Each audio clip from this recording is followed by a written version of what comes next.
A soft, gentle light wrapped around Alex like a warm ribbon, sinking into his skin as if it were reading him from the inside out. This was the appraisal. In the game, he'd watched it happen hundreds of times. An orb scanning a player's combat history, weapon preference, instincts, and style, then spitting out job classes that fit like tailor-made armor. But experiencing it in the real world was different. It wasn't just a glowing animation on a screen. The light brushed over him in waves, probing and measuring, and honestly, it tickled. Alex couldn't stop a small grin from forming as the glow traced his arms and shoulders. So caught up in the strange sensation, he didn't notice something else. Svalin, the black shield on his arm, began to glow as well, faint and steady, like it was whispering in a language only the orb could understand. The orb flickered in response. 2 quick blinks. Agreement. Then the light snapped back into the sphere. Appraisal complete. Showing list of job classes. Swordsman, the most common starting class for those who wield a blade. Shielder, a sturdy, practical class focused on traditional shield combat and defense. Blade Initiate, a beginner who studies under a formal sword school. Novice Duelist, trains in one-on-one techniques, timing, and counters. Rookie Skirmisher, light armor, quick steps, built for fast engagements. Dawnblade, a young hero type who believes in justice and fights with a bright heart. Iron Guard, shield bearer, trained in formations. Strong defense and crowd control. Tower Warden, wields oversized shields to dominate choke points and narrow passages. Rune Shield Initiate, an arcane trainee who relies on mages to etch protective glyphs onto the shield. Shield Brand, uses a marked shield that enhances certain sword techniques. Bronze Valiant, entry-level ceremonial soldier, trained to hold the line and look the part. Flamepoint Guard, sword and shield users trained to fight near fire or carry torches into danger. Oathkeeper, locked, requirements not met. Alex blinked once. Then again. Oathkeeper, his throat tightened slightly as recognition sparked. Isn't that the hidden class Master Lord Ramza mentioned? It was grayed out. Unselectable. So why was he even showing up? That wasn't supposed to happen. Not for what he remembered. Curiosity won. Alex tapped the locked job class. Oathkeeper. Some fight for glory. Others for gold. But the Oathkeeper fights for a promise never broken, even if it costs them everything. Requirements to unlock job class. Prove your will to protect by literally stepping in front of death. Cleared. Show preference for using a shield in battle. Cleared. Block 100 attacks from a boss monster or mini-boss using a shield. Not met. Successfully complete a rescue mission for a captured or kidnapped ally. Cleared. Win a difficult fight without running away. Cleared. Make an oath. Not met. Note, the Oathkeeper is built around an oath. To make an oath, you must first clear the other requirements, then return to the temple. The harder the oath, the stronger the job class becomes. If you break the oath, you lose the benefits and gain the Oathbreaker profession instead. Alex frowned as he read. The part that dug its hooks into him wasn't the shield requirement, or the rescue mission, or even the stepping in front of death line. It was the oath, a promise with teeth, a promise that would punish him the moment he failed it. Alex didn't take vows lightly. Breaking one wasn't just shame here. It was a system-enforced consequence. So that's why it's locked, he thought. And maybe it showed up because I'm close. He didn't notice how Svalin's faint glow had already died down, like it had gotten what it wanted. Alex's eyes dropped to the remaining requirements.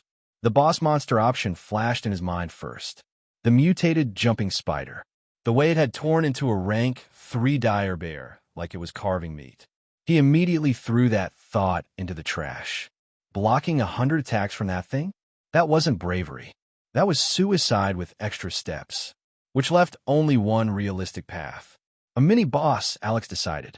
That I can do. Decision made. He left the temple with Dim and headed back toward the center of the domain, toward the Crimson Salamander. He could choose Shielder right now and play it safe. But he didn't want safe. He wanted a class that fit him. He wanted Oathkeeper. While Alex moved deeper into danger, the Katkins on the first floor were in chaos. They were searching for him. Lavinia's anger was cold and sharp the kind that didn't need shouting to hurt. Lyran stood before her, head lowered, voice tight. "Young miss, I'm sorry. I didn't mean for."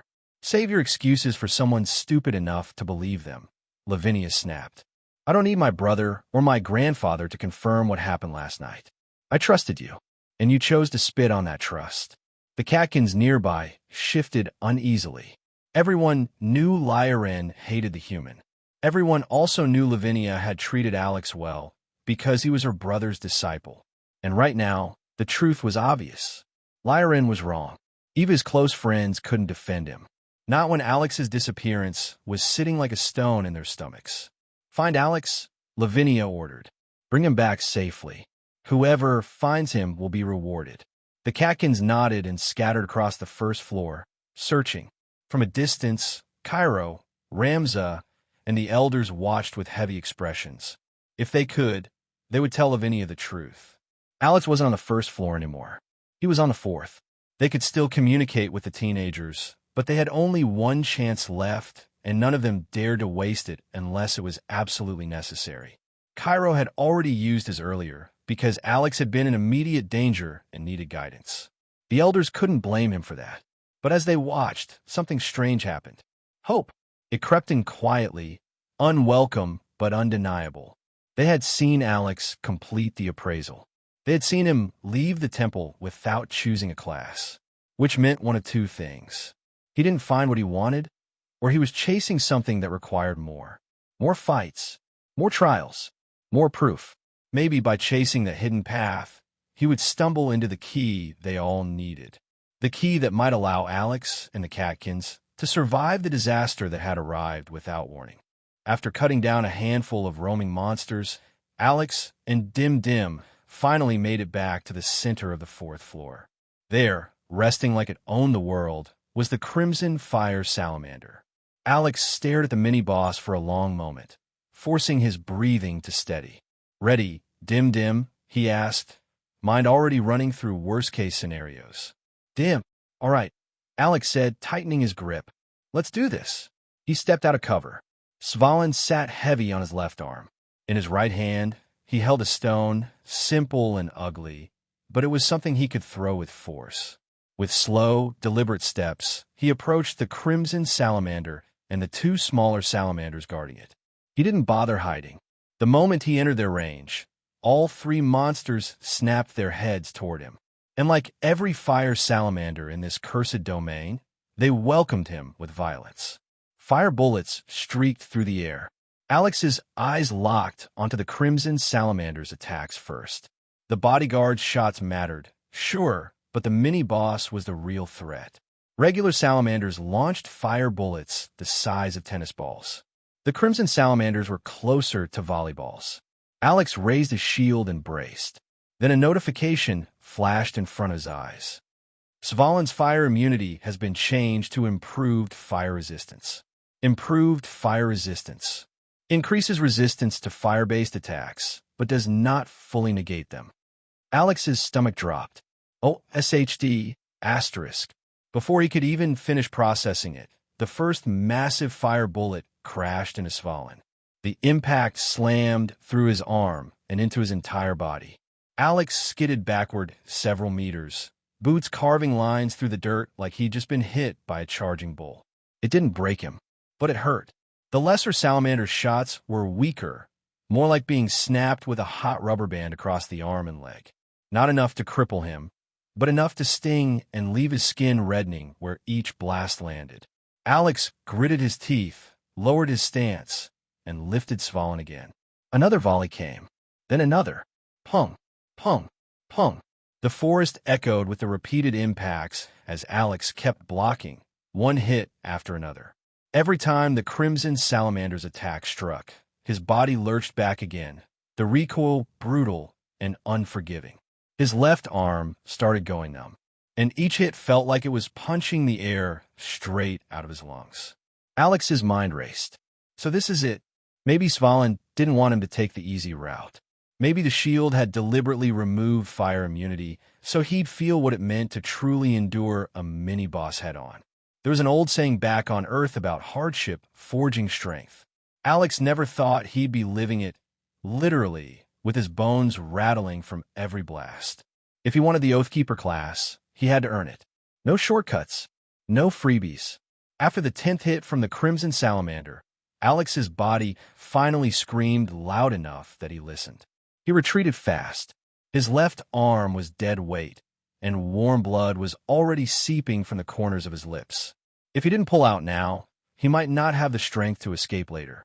Thankfully, the 3 salamanders didn't chase him. They watched him go like he wasn't worth the effort. Only when Alex was sure he'd created enough distance did he let himself collapse to one knee. Sweat poured down his face.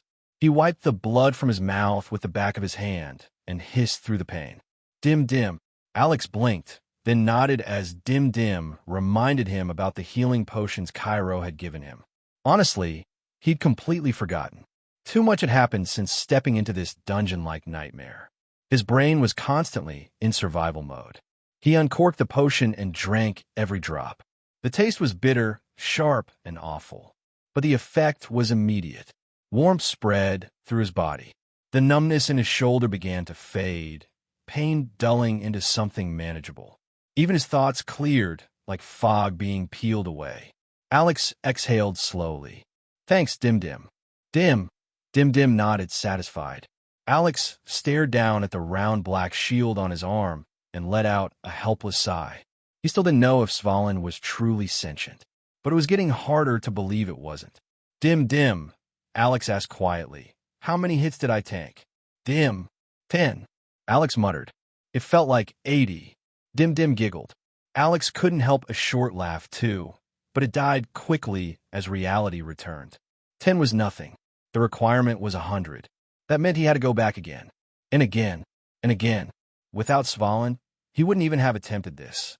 Even with improved fire resistance, every impact had shaken him like a rag doll. If he'd had 0 resistance from the start, he would have turned around and never looked back. Fear crawled in cold and honest. He didn't want to face that mini-boss again, but he understood something even colder. If he couldn't survive the Crimson Salamander, then he had no business dreaming of taking on the mutant jumping spider someday. Between the two, the salamander was the one he actually had a chance against. So Alex tightened his jaw, clenched his fist, and stood. All right, he said, voice low. Round 2.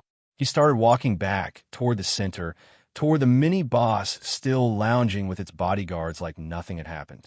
Last time, he took a one-sided bombardment. This time, he was at least going to throw a stone or 2. If nothing else, he needed to vent the frustration boiling in his chest. Hey everyone, Firescale Audiobooks here.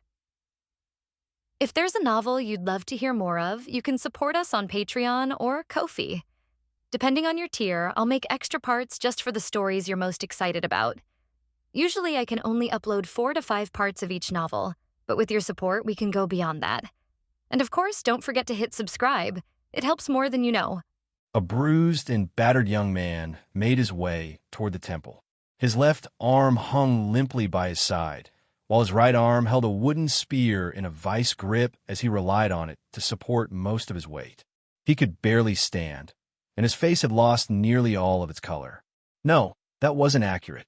There were traces of blood on his face, located at the corners of his lips and his right cheek.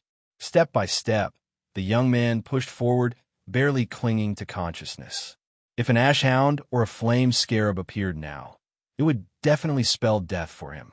But the very anxious and worried Dim Dim made sure to guide Alex to places without any monsters. Although it would take them longer to reach the temple, this was still the safest route that the young man could take. Dim Dim, don't worry. Dim, I can still walk. Cairo had only given his disciple 6 potions, so Alex endured every hit until his very limit before taking one. Having rinsed and repeated such a painful process a few more times, he soon ran out of healing potions, forcing him to finish his quest through sheer willpower. And after taking exactly 100 hits from the mini-boss, Alex dragged his heavily injured body from the battlefield and made his way back to the temple, where he would be safe. With his slow-traveling speed, it would be night when they arrived at the temple. However, that would only be possible if Alex's strength didn't give out before they reached their destination. Unfortunately, he was already running dry. Despite assuring Dim Dim that he could still go on, his vision was already getting blurry.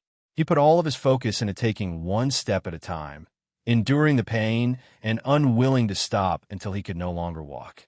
And after doing just that for nearly 20 more minutes, his legs finally gave way and he ended up kneeling on the ground. Dim lightly patted Alex's cheek, as if telling him not to fall asleep. I don't have any strength left. Let me rest a bit. I'll be fine after I take a short nap. The young man collapsed on the ground and slowly closed his eyes. He had truly pushed himself to the limit and could no longer take another step forward. Dim Dim. The dim sum god tapped Alex's face repeatedly, but the young man didn't open his eyes. Understanding that the young man truly no longer had any strength left, it was forced to make a decision. Dim Dim. With a loud shout, the dim sum god summoned bamboo steamers around the young man, covering his body and masking his scent so monsters wouldn't know there was a human hidden among the pile of bamboo steamers. When it was certain that Alex was truly concealed from sight, it ran in the direction of the temple. Dim Dim knew it was racing against time, so the sooner it arrived at the temple, the safer Alex would be. It was not only Dim Dim who was feeling anxious at the moment. Cairo, Ramza, and the elders of the Hartwell clan all looked at the young man who was covered with bamboo steamers. They had witnessed Alex endure the punishment of blocking 100 strikes from the Crimson Fire Salamander. None of them could deny that the young man's determination had moved them. Although they were not certain, they believed the young man had actually discovered a way to unlock the Oathkeeper job class. They watched over the young man anxiously as the minutes passed by. Then, those minutes became an hour. Suddenly, 4 ash hounds appeared in their field of view, and everyone who was watching from the secret room almost stopped breathing at the same time. These hounds looked at the pile of bamboo steamers with curiosity, but they didn't approach it right away. Since their leader still didn't make a move, all of them remained in place. 2 minutes later, the leader of the ash hounds was overcome with curiosity, so it walked toward the pile of bamboo steamers with its pack trailing behind it. Cairo's eyes turned bloodshot as he looked on. His fists were clenched so tightly that his nails dug into the palms of his hands. When the hounds were about 5 meters away from the young man, Ramza's heart was already beating wildly inside his chest. He could still interfere one more time, but if he did, he would no longer be able to save his granddaughter later if the mutant spider went after the teenage Catkins. Even though he wanted to save Alex, his granddaughter's life was more important to him, so he could only apologize to the young man in his heart. The leader of the ash hounds sniffed the pile of bamboo steamers and flinched when it smelled something bad that made its nose itch. Out of anger, the hound swatted the bamboo steamers aside hatefully. But as it did so, the pile shifted a bit, revealing a human hand originally hidden beneath. As soon as the monster saw that, its eyes turned red. It could sense that the hand belonged to a living, breathing human. As the hound was about to give the order to attack, a loud and powerful shout reached their ears. Dim Dim. When the leader looked in the direction of the sound, the first thing it saw was a basketball-sized rock heading straight for its face. A second later, a pained grunt escaped the hound's throat before the force of the blow sent it flying backward. The blow was so strong that the monster dissipated into particles of light before it could even hit the ground. The other ash hounds didn't fare any better as several flying rocks slammed into their bodies, eliminating them one by one. Cairo and Ramza, who saw this scene, were both shocked by the unexpected turn of events. However, after the shock faded, it was replaced by relief and happiness. They watched as 2 guardian golems ran in Alex's direction, with Dim Dim perched on top of one of their heads. The dim sum god had gone back to the golem to ask for their help. Although Ramza and the elders had no idea how Alex's pet had succeeded in getting the golems to cooperate, they were just happy because the young man was now safe from harm. Dim Dim. With a wave of Dim Dim's hand, the pile of bamboo steamers disappeared. One of the golems raised its hand and used some kind of levitation magic to gently lift the young man off the ground so it could carry him back to the temple. Dim Dim crawled down the golem's arm until it reached the young man's chest. It then closed its eyes to better sense Alex's heartbeat. Although it was faint, it assured the dim-sum god that everything was going to be fine. Cairo watched as his unconscious disciple was carried away by the guardian golems before telling his grandfather that he planned to rest for a few hours. He had been awake for nearly 30 hours. Now that everything seemed stable, he decided to sleep so that by the time he woke up, he'd also find his disciple conscious. When Alex regained his senses, he felt himself floating in what seemed to be the vastness of space. Far ahead, a bright light flickered. An invisible force began pulling him toward it. Before he knew it, he was speeding forward. Panic surged through him. Wait, did I die? Alex thought anxiously. Am I about to get reincarnated? Before the young man could even brace himself, the light expanded, enveloping his entire body. Inexplicably, he found himself standing on top of a hill, overlooking a vast plain. Am I in heaven? Alex muttered as he looked at his surroundings. Not yet. The sudden reply from behind him almost made the young man jump in fright. When he turned around to look at the person who spoke, he saw an old catkin with long white hair and green eyes. The old man looked frail from his age, but the resoluteness of his gaze convinced Alex that he was looking at someone who had fought countless battles and overcome impossible odds. Don't be afraid, Alex Stratos, the old catkin said. You are not in heaven or in hell. At least, not yet. Why, you know my name, Grandpa? Alex asked. Yes. The old man nodded. And since I know your name, let me introduce myself as well. My friends call me Leo, and I will be happy if you call me that as well. Understood, Grandpa Leo, Alex replied. Can you tell me where I am? You'll know in a bit, Leo answered. But first, take a good look at that group of people. The old catkin pointed at a group of caravans that seemed to be heading in their direction. They're a newly formed tribe traveling the land to look for a place they can call home, Leo said softly. Some of them were exiled, some chose exile, some were abandoned, and some were orphaned. Every single person in that group didn't belong anywhere, so they have banded together for the sake of safety. But in the lands of Avalon, numbers alone don't equate to safety. Even a school of fish can't deter predators from eating them. The most they can do is reduce their chances of being eaten by their hunters by hiding within a bigger group. The old man then pointed at a group of orcs riding on savage boars. They just so happened to be traveling toward the caravans. Even from a glance, Alex knew this wouldn't end up well. And just as he thought, tragedy struck the Katkin tribe. The few warriors fought valiantly to repel the orcs. Even those who couldn't fight still took up arms to protect those whom they held sacred.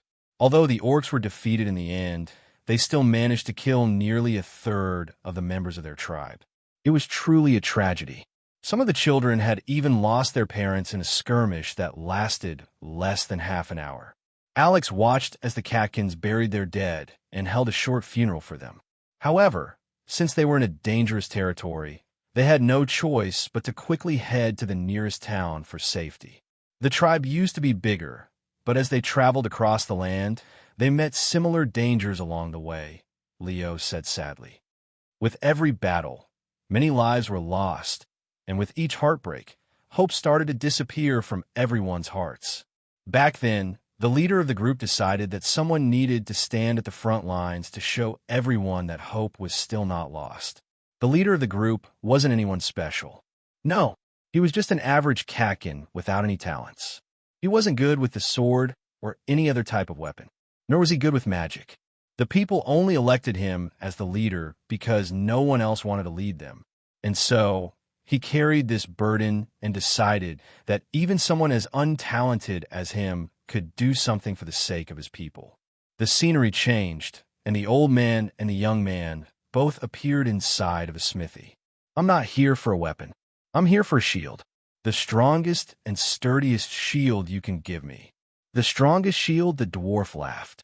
I make weapons, not shields. But why not? I need a break anyway. I've been racking my brain trying to make the strongest weapon in history, but I'm stuck. The old Katkin smiled faintly as he looked at the arrogant dwarf.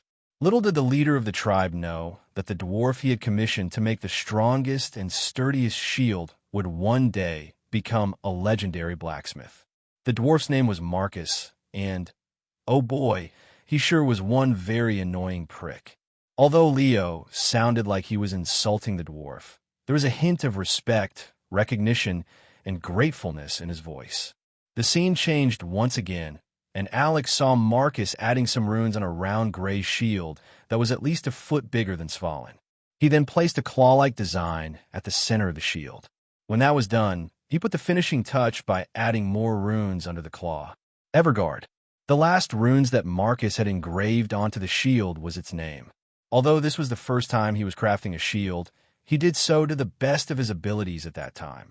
He sincerely wished that the shield would be able to protect its wielder, as well as those whom its owner wished to protect. Everguard was a fine shield, the old Katkin said. It might not have been as strong as the legendary shields crafted by the elusive blacksmiths in the continent, but it was made with great passion that wouldn't lose to any of those masters. The scene changed once more, and Alex found himself in a battlefield. There, the leader of the tribe stood in front of everyone with Everguard, hoping that it would allow him to protect his people. In front of him was a giant troll, wielding an entire tree as a weapon. A shield is meant to protect, the old Katkin went on, but a shield is just a shield.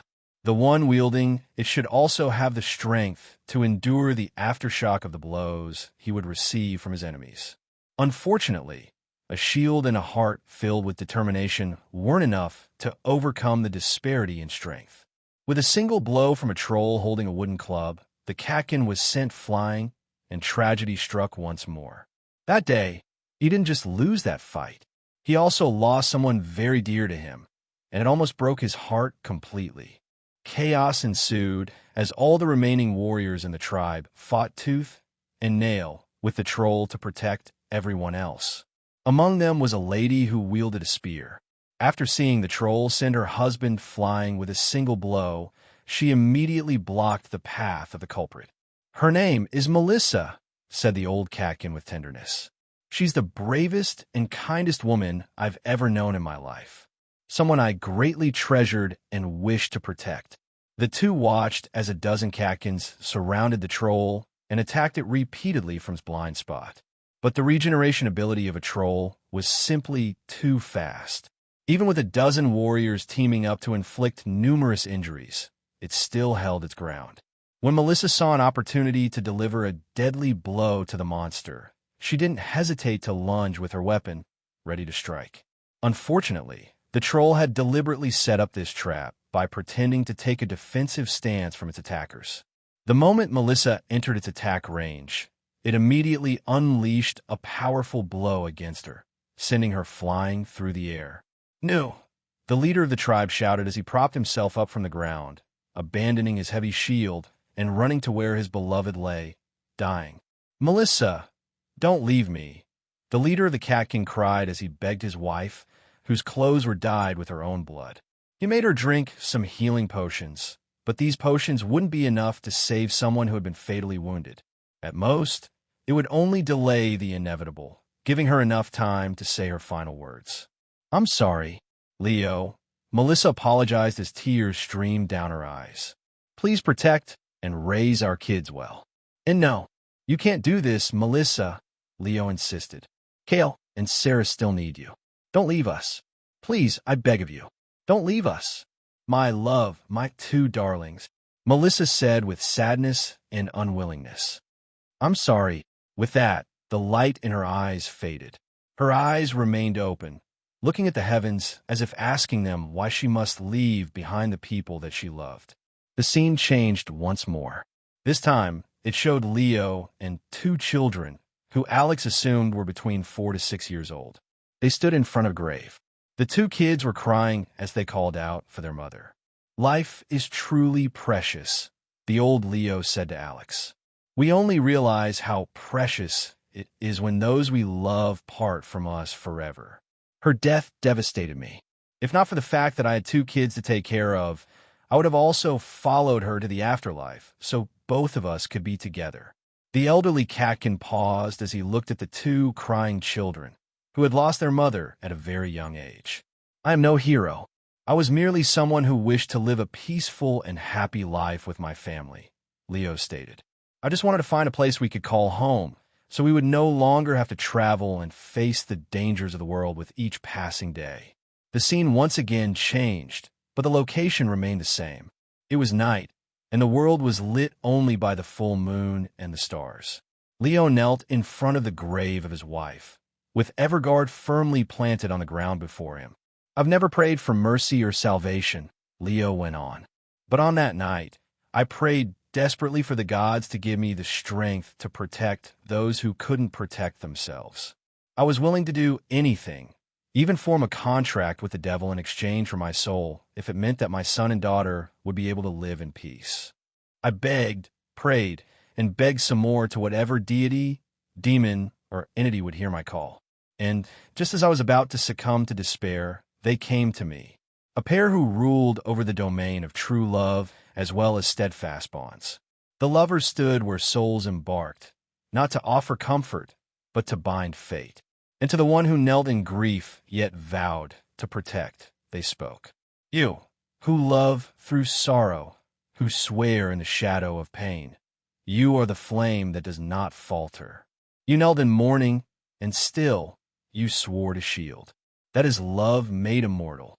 The world faded, and Leo found himself kneeling in a place beyond time, a quiet meadow under a sky of stars that did not move. A soft wind carried the scent of something long forgotten, lavender, ash, and hope. Alex watched as the lovers gently reached out to touch the side of Leo's face. We are not here to mend what was broken. We are here because even in your grief, you reached outward. Love, when forged into an oath, does not die. It becomes a shield. Faint light from the heavens descended upon Leo, bathing him in golden light. You weep for what is gone, but what you protect now is what gives your grief meaning. Rise, not in anger. Rise, not in vengeance. Rise because love still lives within you, and because someone must stand when no one else will. The lovers then spoke in unison as they gave Leo their blessing. Rise, Oathkeeper. Your vow has been heard, and we will bind you to it. Alex couldn't help but get emotional when he saw this scene. He had seen something similar in ELO, and that was when he gained the hidden profession of Shield Savant. Just like Leo, he obtained this power through one of the deities in the game, the only one he had met after playing the game since its public release. So, the Oathkeeper isn't just a hidden job class, Alex realized. It's a profession bestowed upon by the lovers. It's a hidden prestige class. However, Alex had never heard of anyone acquiring the Oathkeeper job class in the game. No one in top 200 or in any other rankings of Yellow had the profession Oathkeeper. In the game, there were NPCs who had unique job classes that no one else possessed. Alex had assumed that the Oathkeeper was one of them.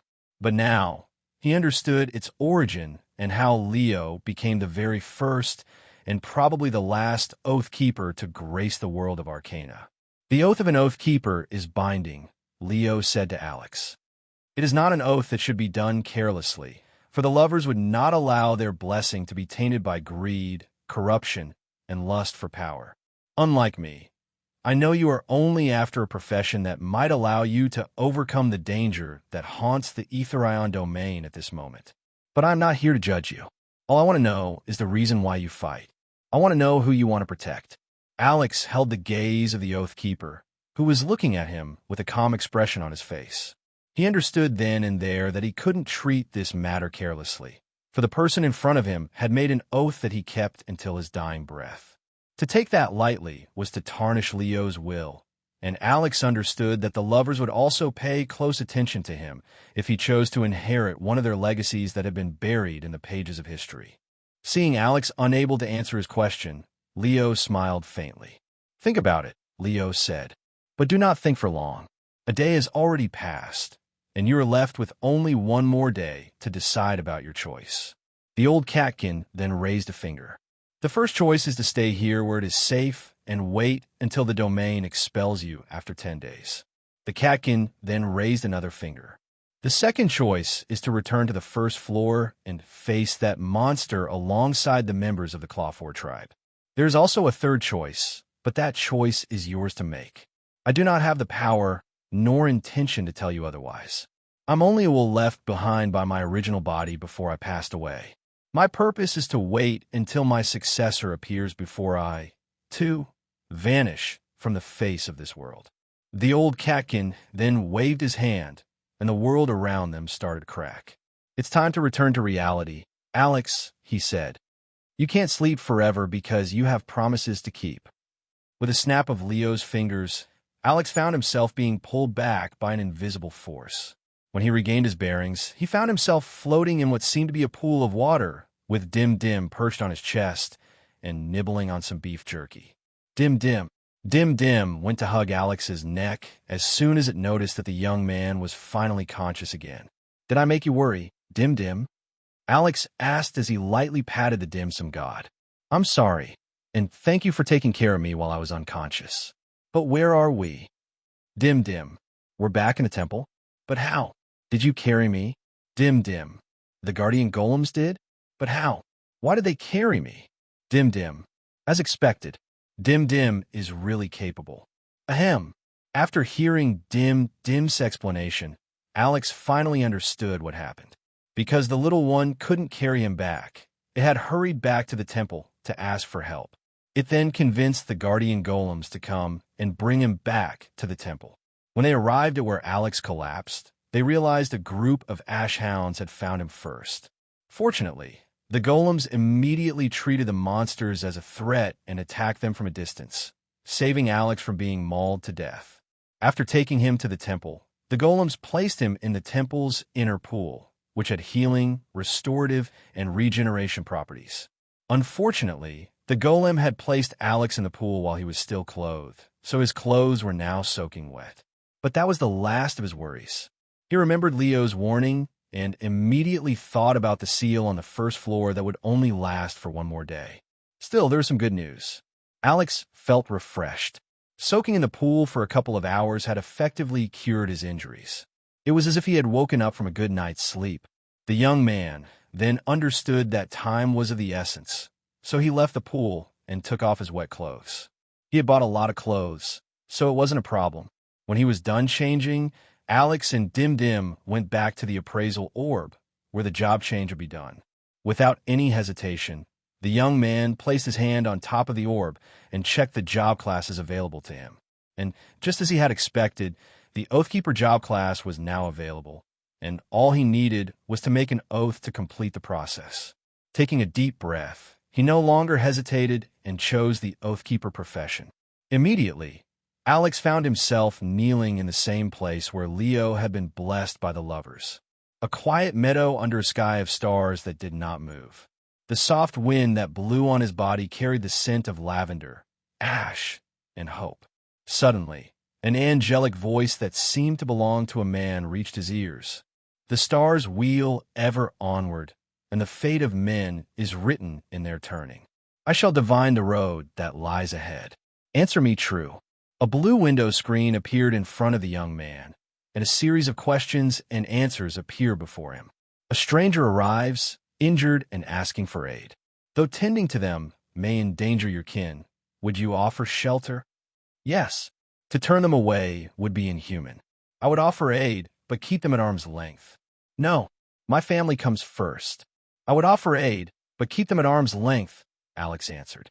He wasn't a saint, but helping people was a very human thing to do. However, for the sake of safety, he would not trust them completely. The angelic voice spoke once more and asked him another question. A ruler you serve orders you to carry out a cruel act. Do you obey? No, I would rather die than stain my soul. I obey, but question my place in their service. Yes, the burden of command is not mine to judge. No, I would rather die than stain my soul, Alex replied. He believed he was capable of doing cruel things, but he also firmly believed that there should be a limit to everything. The angelic voice didn't ridicule or praise his answer. It simply asked him another question. You are offered power in exchange for a vow, one that may force you to betray your own ideals. What do you do? Refuse. No power is worth the price of my soul. Accept. I will find a way to twist it toward good. Accept. Power is the only path to change. I will refuse that power, Alex answered.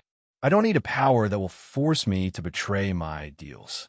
Just like the previous times, the angel simply listened to his answer before asking another question. Love and duty come into conflict. One must be abandoned. Which do you choose? Love. Without it, what am I fighting for? Duty. My path must serve the greater good. Neither. I will defy fate and choose both. Neither. I will defy fate and choose both, Alex answered firmly. The angel once again spoke, and this time there was a finality to his tone. This is my last question. Answer only with the truth. In a time of war, truth becomes a weapon. Do you speak it or bury it for the sake of peace? I speak it. Truth is sacred. I bury it. Peace must be preserved. I weigh the moment. Sometimes silence saves more lives. I weigh the moment. Sometimes silence saves more lives, Alex replied. Suddenly, the sound of pealing bells echoed in the surroundings. Final alignment. Chaotic good with neutral leanings. You're someone who follows their heart and personal code, even when it clashes with authority or conventional morality. You're not reckless. You weigh decisions carefully, neutral influence. But when it comes down to it, you'll defy fate, protect what matters, and stand for what you believe is right, even if the world stands against you. You're the type to become an oath keeper by choice, not by destiny, and you'll do it, knowing full well the cost. Your status page is updated to include your alignment. Since you have chosen to become an oath keeper without any oaths to pledge, I will generate some oaths for you to choose from. Make sure to choose wisely, for once chosen, you will be bound by this oath for life. Alex felt relieved because this was truly his problem. He didn't know what kind of oath to make, so having some options to choose from would give him a better idea on what kind of oath he wanted to fulfill. Rows upon rows of text appeared before him, and the first oath at the very top of it made the young man scratch his head. I see. So this kind of oath is also possible, Alex muttered when he saw the other oaths meant for the deities of the world of Arcana. The Fool's Oath. With the Fool's Leap, our journey starts. A wanderer with an open heart. Choosing this oath will give you the following benefits. Those who receive the blessings of the Fool will treat you as a sworn friend and will help you in any way possible. The Church of the Fool will become your steadfast supporters. You will gain plus 20 stats to strength, intelligence, agility, dexterity, and constitution. When defending anyone related to the Fool, your defense will increase by 300%. You will automatically learn the skills Leap of Faith, Fool's Protection, and Fool's Rhythm. You will be rewarded with 2 high-grade magic crystals, unlocking your magic stat. P.S. Choosing this oath might make you addicted to parkour, for the Leap of Faith allows you to jump from any height and land perfectly unharmed on the ground. Alex then glanced at the next oath, which pretty much followed the same template as the Fool's. The Magician's Oath. The Magician's will, so strong and true, shapes the world with a wand's swift cue. Choosing this oath will give you the following benefits. Those who receive the blessings of the Magician will treat you as a sworn friend and will help you in any way possible. The Tower of Magic will become your ally and allow you access to its vast collection of magical spells inside its arcane library. You will gain plus 20 stats to strength, intelligence, agility, dexterity, and constitution. When defending anyone related to the Magician, your defense will increase by 300%. You will automatically learn the skills Enchant Element, Elemental Shield, and Arcane Defense. You will be rewarded with 4 middle-grade crystals and 3 high-grade magic crystals, unlocking your magic stat. Note: you will unlock the route of a certain arch wizard who can only cast explosion spells. The corner of Alex's lips twitched. Arch wizard who can only cast explosion spells? That sounded very familiar. Upon checking the list, he noticed that all the deities of the major arcana offered similar benefits with each other. Since he didn't want to be tied down to a single faction, the young man scanned the list and saw a particular oath that made him pause. Oath of the Heart, Sacred Path. I follow no crown nor creed. I protect because my heart tells me so. Choosing this oath will give you the following benefits. The Oath of the Heart will give you the strength to protect those whom you wish to protect. You will gain plus 10 stats to strength, intelligence, agility, dexterity, and constitution. You will gain plus 20 to luck. When defending anyone whom you genuinely wish to protect, defense will increase by 200%. You will automatically learn the skills Oathkeeper's Duty, Shield EX, and Shield Bash. You will be rewarded with 1 high-grade magic crystal, unlocking your magic stat. You will learn shield-related skills much faster. Note, tell me, Oathkeeper, how long will you shield others before your own heart cracks beneath the weight? How long will it take before you break this oath? Tell me, future Oathbreaker, is choosing this profession worth it? Oathkeeper's Duty. Effect. If a nearby ally is about to die from a lethal blow, you may intercept the damage by instantly teleporting to their side. This skill can be used once every hour. You will not die from this attack, but your health will be reduced to 1 HP. When you block using Oathkeeper's Duty, the attacker would be stunned for 3 seconds regardless of stun immunity. Shield EX. Summon a magical shield that costs 5 mana points. This skill can allow you to unlock other types of shield-related skills as long as the necessary conditions are met. Shield Bash. This skill costs 5 stamina points. Deal damage equal to the defense of your shield. Has a 20% chance to inflict stun upon the target for 3 seconds. If you use Shield Bash and hit the opponent's head, the chance of inflicting stun on the target increases to 30%. Using Shield Bash on a hostile creature 100 times will unlock the skill Shield Charge. Shield Charge. This skill costs 10 stamina points. Charge into a straight line, increasing movement speed by 300%. Damage dealt is equivalent to shield defense plus agility stat plus strength stat. Has a 20% chance to inflict stun upon the target for 3 seconds. If you use Shield Bash and hit the opponent's head, the chance of stunning the target increases to 30%. Upon reading the note under the information of the Oath of the Heart, Alex remained silent. When he had still been a shield savant, people praised him for his ability to tank the attack of boss monsters, keeping those at the rear safe. However, at the end of every battle, everyone would tell him, "It's the role that you play, so you can't complain about it." He understood it was indeed his role to tank hits while the other members dealt damage to the enemy. It was because they had different roles to play that made Yellow a wonderful and immersive adventure. But at the end of the day, Alex understood. Not everyone was grateful to be protected. For them, it was his duty to protect. It was his job, his profession, and the role of his existence. But when he had still been on Earth, he hadn't carried any shields to protect himself from the harshness of reality. During the darkest moments in his life, when he had been the one who needed protecting, when he had been the one who needed saving, had there been anyone to protect him? Had there been anyone who protected his heart? The image of a young lady, who was about the same age as him, flashed inside Alex's head. Dim Dim. Sensing Alex's sadness, Dim Dim reached out to touch the young man's cheek. "I just thought about some stuff from the past." "Dim Dim," Alex replied. "I'll be fine." Despite the sadness and loneliness he felt, he still remembered that hand that was smaller than his own. He remembered her, who shone like a star in the darkness. She was none other than Death Kiss, Alex muttered, remembering his guild master, who had reached out her hand when he had needed it the most. "We help not because we're asked, but because we know it's the right thing to do," the young lady, whom Alex admired, had told him in the past. Just like how we help an old lady cross the street. We do it not because she asked us to help her, but because we know that it's what makes us human. "But not everyone deserves to be helped," Alex commented. "You can't help those who don't want to help themselves."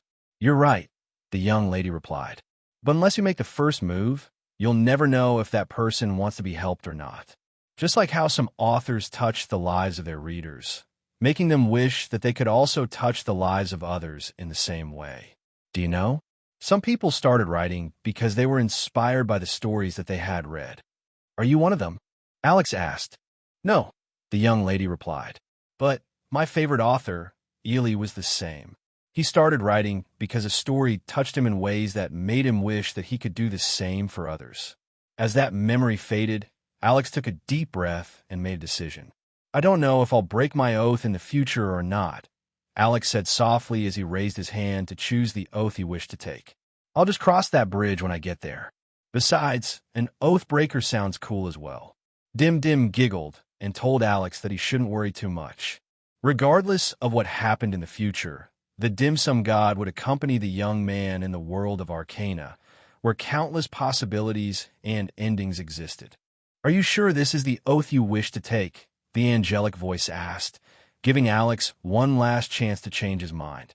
After a process of elimination, I have deemed that this oath will not limit my growth in the paths I wish to take in life, Alex replied. Even if it means that you might be betrayed by the people you have vowed to protect, the angelic voice asked. I'm not a martyr or a doormat, Alex said simply. Just because I take hits doesn't mean I can't hit others back. If they betray me, then I'll just beat the crap out of them and feed them to fishes. The angelic voice went silent for a moment, as if processing everything it had just heard. It had met many people in the past, and many of them had the same mindset as Alex. However, each individual was still unique in their own way, which was the reason why it didn't know if it should be amused or be concerned about the young man's answers. Feeding them to fishes is not an officially sanctioned part in the oath, it finally said, but the voice now sounded slightly less majestic and slightly more confused. Well, good thing I'm a freelancer. Alex shrugged. No employer, no HR. A glowing figure began to descend from the heavens. It was a handsome youth with long red hair, and there was a mischievous spark in his eyes as he looked at Alex. But as if being observed by a higher power, the handsome young man's expression unnaturally switched to a serious one, and he placed his hands on his hips. You stand here as the second oathkeeper who will make their mark on the world, he stated.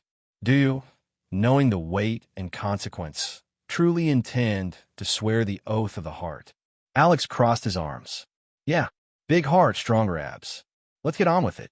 The path is one of selflessness, service, and sacrifice. That sounds like my last group defense in college. There will be pain. Did you see my fight with the Crimson Fire Salamander? The angel hesitated again, then consulted what looked suspiciously like a celestial clipboard made of light. And you're aware that, should you break the oath, you will fall from grace and become an oath breaker. Edgy antihero mode unlocked, got it. There will be brooding. I brood recreationally. There may be, I shadow. Alex paused for a few seconds before giving a thoughtful nod. Noise. The angel sighed. Very well. Kneel, and wait, are you eating? Bro, I haven't eaten for nearly a day, Alex answered as he finished the last bite of Dim Dim's roasted pork bun. The angel coughed lightly and took out a sword. Alex understood that the time for jokes was over, so he knelt like a knight about to be given a responsibility he must carry out for the rest of his life. You come under the lover's gaze, not for honor, not for recognition, but to bind yourself to something greater than pride. Are you prepared to give your heart freely, knowing it may break? I am prepared. Will you protect those whom you have vowed to protect, even when the world turns its back on them? I will. Will you stand against cruelty, even if it means you will stand alone? I will stand even if I'm alone. Do you vow to listen to the cry of the heart, even when it leads you away from comfort, power, or safety? I do. Will you raise your shield for the sake of others without expecting anything in return? I will raise it without fail, Alex replied with conviction. Should those you protect turn on you? Should your name be cast aside, your efforts forgotten? Will you remain true to the oath, not out of obligation, but because it is who you are? For as long as I can keep it, I will stay true to my oath, Alex answered. And in your final hour, when your shield cracks and your breath is thin, will you still choose to protect, even if no one sees it but the stars? Even then, I swear to it, Alex stated. From the sky, a shield slowly descended. It was a round gray shield, looking old and battered yet still pulsing with the power to fight. A claw emblem was embedded at its center, making Alex's eyes widen in shock. The shield landed in the hands of Leo, who had now appeared to complete the ceremony of passing his legacy on. Rise, Oathkeeper, Leo said as he handed the shield to the young man. The world will not always know your name, but it will feel your presence, and that shall be enough. It is my honor to receive this shield from you, Sir Leo, Alex replied, doing his best to keep his voice from cracking due to the myriad of emotions he was feeling at the moment. You have received Everguard. Everguard recognizes you as its new master. Everguard, you hold it not because you are unafraid, but because someone has to be brave. Item grade, super rare. Stats, plus 50 defense. Active skills, taunt EX. Passive skills, last bastion, knockback immunity, guts, charm immunity, petrification immunity. Taunt EX, cost 5 stamina. Range, 30 meters. Force any creature to attack you once. As long as you shout at a creature to provoke it into attacking you, Taunt EX will automatically activate. Last bastion. When the wielder of this shield enters a critical state or has received very serious injuries, a dome of light will wrap around them for 20 seconds, reducing all incoming damage by 95%. Knockback immunity. While holding this shield, the wielder cannot be pushed back by anything, but they will not be immune to damage received. Guts. Attacks that can instantly kill you will not kill you. Instead, it will leave you with 1 health point remaining. Charm immunity. The wielder of Everguard is immune to the charm skill. Petrification immunity. The wielder of Everguard is immune to petrification. As Alex held the faded, battle-worn shield in his hand, he could tell that Everguard only had one last battle left in it. Cracks could already be seen in several places on the shield, and yet Alex understood that it wouldn't break until it fulfilled its last vow to protect the Clawford tribe. Alex raised his head to face Leo, who was looking at him with a faint smile on his face. Please protect them one more time in my stead, the Catkin said. I will do my best, Alex promised. But my best may not be enough. The old Catkin nodded in understanding. I know. That's why I will use the last strength in this will of mine to help you as well. With that, Leo turned into particles of light that flew off. When Alex and Dim understood what the old Catkin had planned to do, the young man decided to make a very shameless request. Leo laughed heartily and agreed to the young man's request. Since the young man was willing to risk his life for the Clawford tribe, he decided to lend him his strength and allow him to have a higher chance of fulfilling his first oath as the Oathkeeper. Alex held one of the rewards he received after becoming an Oathkeeper. It was none other than a high-grade magic crystal, which would unlock his magic stat. One of the reasons he wanted to go to Briarwood Village was to meet Charles. But another reason was that he also wished to gain the rare items hidden in that location. Truth be told, there was a hidden dungeon in Briarwood Village that would appear a month from now. Alex wanted to explore that dungeon so he could defeat the boss monster there and access a treasure chest that contained 2 middle-grade magic crystals that would help him unlock his magic stat. But, to his luck, he had unexpectedly acquired a high-grade crystal. This meant he could unlock his magic stat earlier. In the past, those nobles without any magic affinities had thought that they could simply absorb magic crystals to compensate for their defect. Unfortunately, there was a limit to the number of magic crystals that one could absorb before they stopped working for them. This meant they could never surpass those born with magic affinity, whose magic and mana could reach over 1,000. 5 low-grade magic crystals, 4 middle-grade crystals, 3 high-grade crystals, 2 legendary magic crystals. Those were the maximum number of magic crystals a person not innately blessed with magic affinity could absorb in their lifetime. The magic points people could obtain from absorbing a magic crystal weren't fixed. For example, a low-grade magic crystal could raise a person's magic stat anywhere from 1 to 5 points. In short, luck was involved when it came to things that didn't have a fixed value. After becoming an Oathkeeper, Alex gained 20 points in luck, which was something unavailable in the other oaths that had been presented to him. A high-grade magic crystal could give him anywhere between 30 to 60 magic points, which would allow him to use the skills he gained after becoming an Oathkeeper. But it didn't end there. Now that he could use magic, he would gain 1 additional point in magic for every 3 points in intelligence. This wasn't a bad thing, but for those born with magic affinity, every point in intelligence gave them 2 points in magic. That was the major difference between the magically gifted and those who only force themselves to use magic. However, Alex wasn't someone who worried about such trivial matters. The ability to use Shield EX with magic points was something Alex had been looking forward to ever since he first received the super rare skill book as a reward for completing his tutorial quest. Back then, the skill he had wanted most was none other than Shield EX. Yes, the skill that he planned to get using the book was a skill he would be given to him as a freebie after he chose his job class. Fortunately, I didn't use the skill book right away back then. I mean, I still couldn't use magic that time. Alex thought as he looked at the high-grade magic crystal in his hand. Now that he could get another EX skill from the skill book, Alex felt a little more confident that he would get a higher chance of defeating the mutant boss monster. Times like this, I wish I had the wallpaper of Astria with me, Alex thought. Gacha game players usually performed rituals to raise their chances of getting a good roll. It might sound silly, but some people really believed these rituals were effective, and Alex wasn't an exception. There was a custom in Yellow to pray to Astria's poster before opening a treasure chest, so they could get rare items. Who was Astria? A tomboyish, noble character who bullied the weak and feared the strong. She was a very interesting NPC and one of the top 5 beauties in the game. Unsurprisingly, a lot of players wished to enter her romance route. Astria's profession was a minstrel. She could sing, dance, and was very good at poetry. But that wasn't the reason why people prayed to her whenever they opened treasure chests. The main reason was that she was the luckiest character in the game. She could take a stroll, get lost, and find super rare equipment while running away from monsters. That was how lucky she was. There were even players who founded the Church of Astria, believing they would be lucky if they worshipped her as a goddess.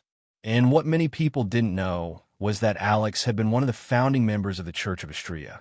Since he had no poster of the young lady, he placed the magic crystal on the altar, clapped his hands twice, and took a deep bow before picking up the magic crystal again. Okay, ritual complete, Alex muttered. Time to learn magic. Without any hesitation, he placed the high-grade magic crystal on his chest. A blue window screen then appeared, asking the young man a question. Do you wish to absorb the high-grade magic crystal? Yes/no. Obviously, Alex chose yes. A second later, the magic crystal merged with his body. Alex felt a refreshing breeze over him, filling him with power. Magic crystal successfully absorbed.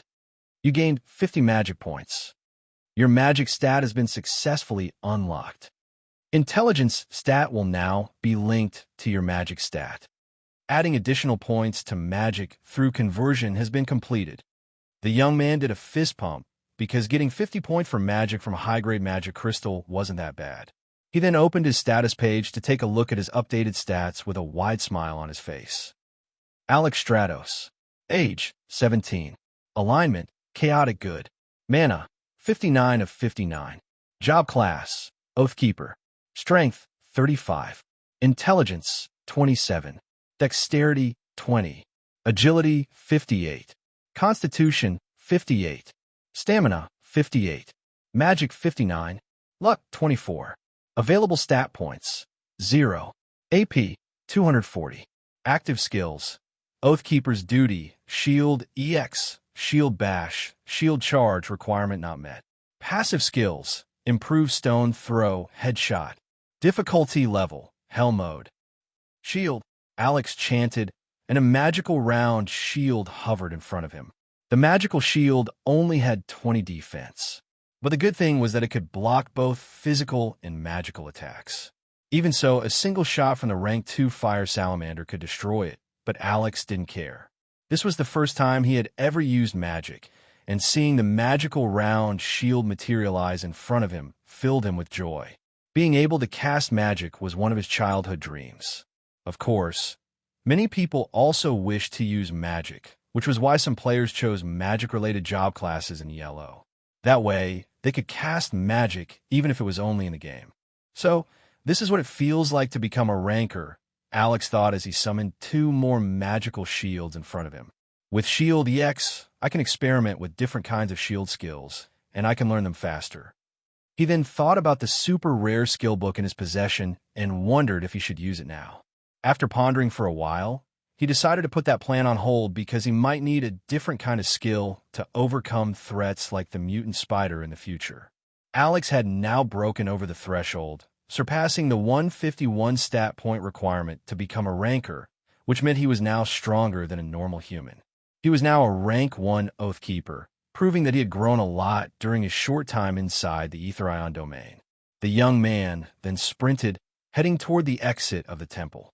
He had invested the majority of his stat points in agility, and now he wanted to test just how fast he was.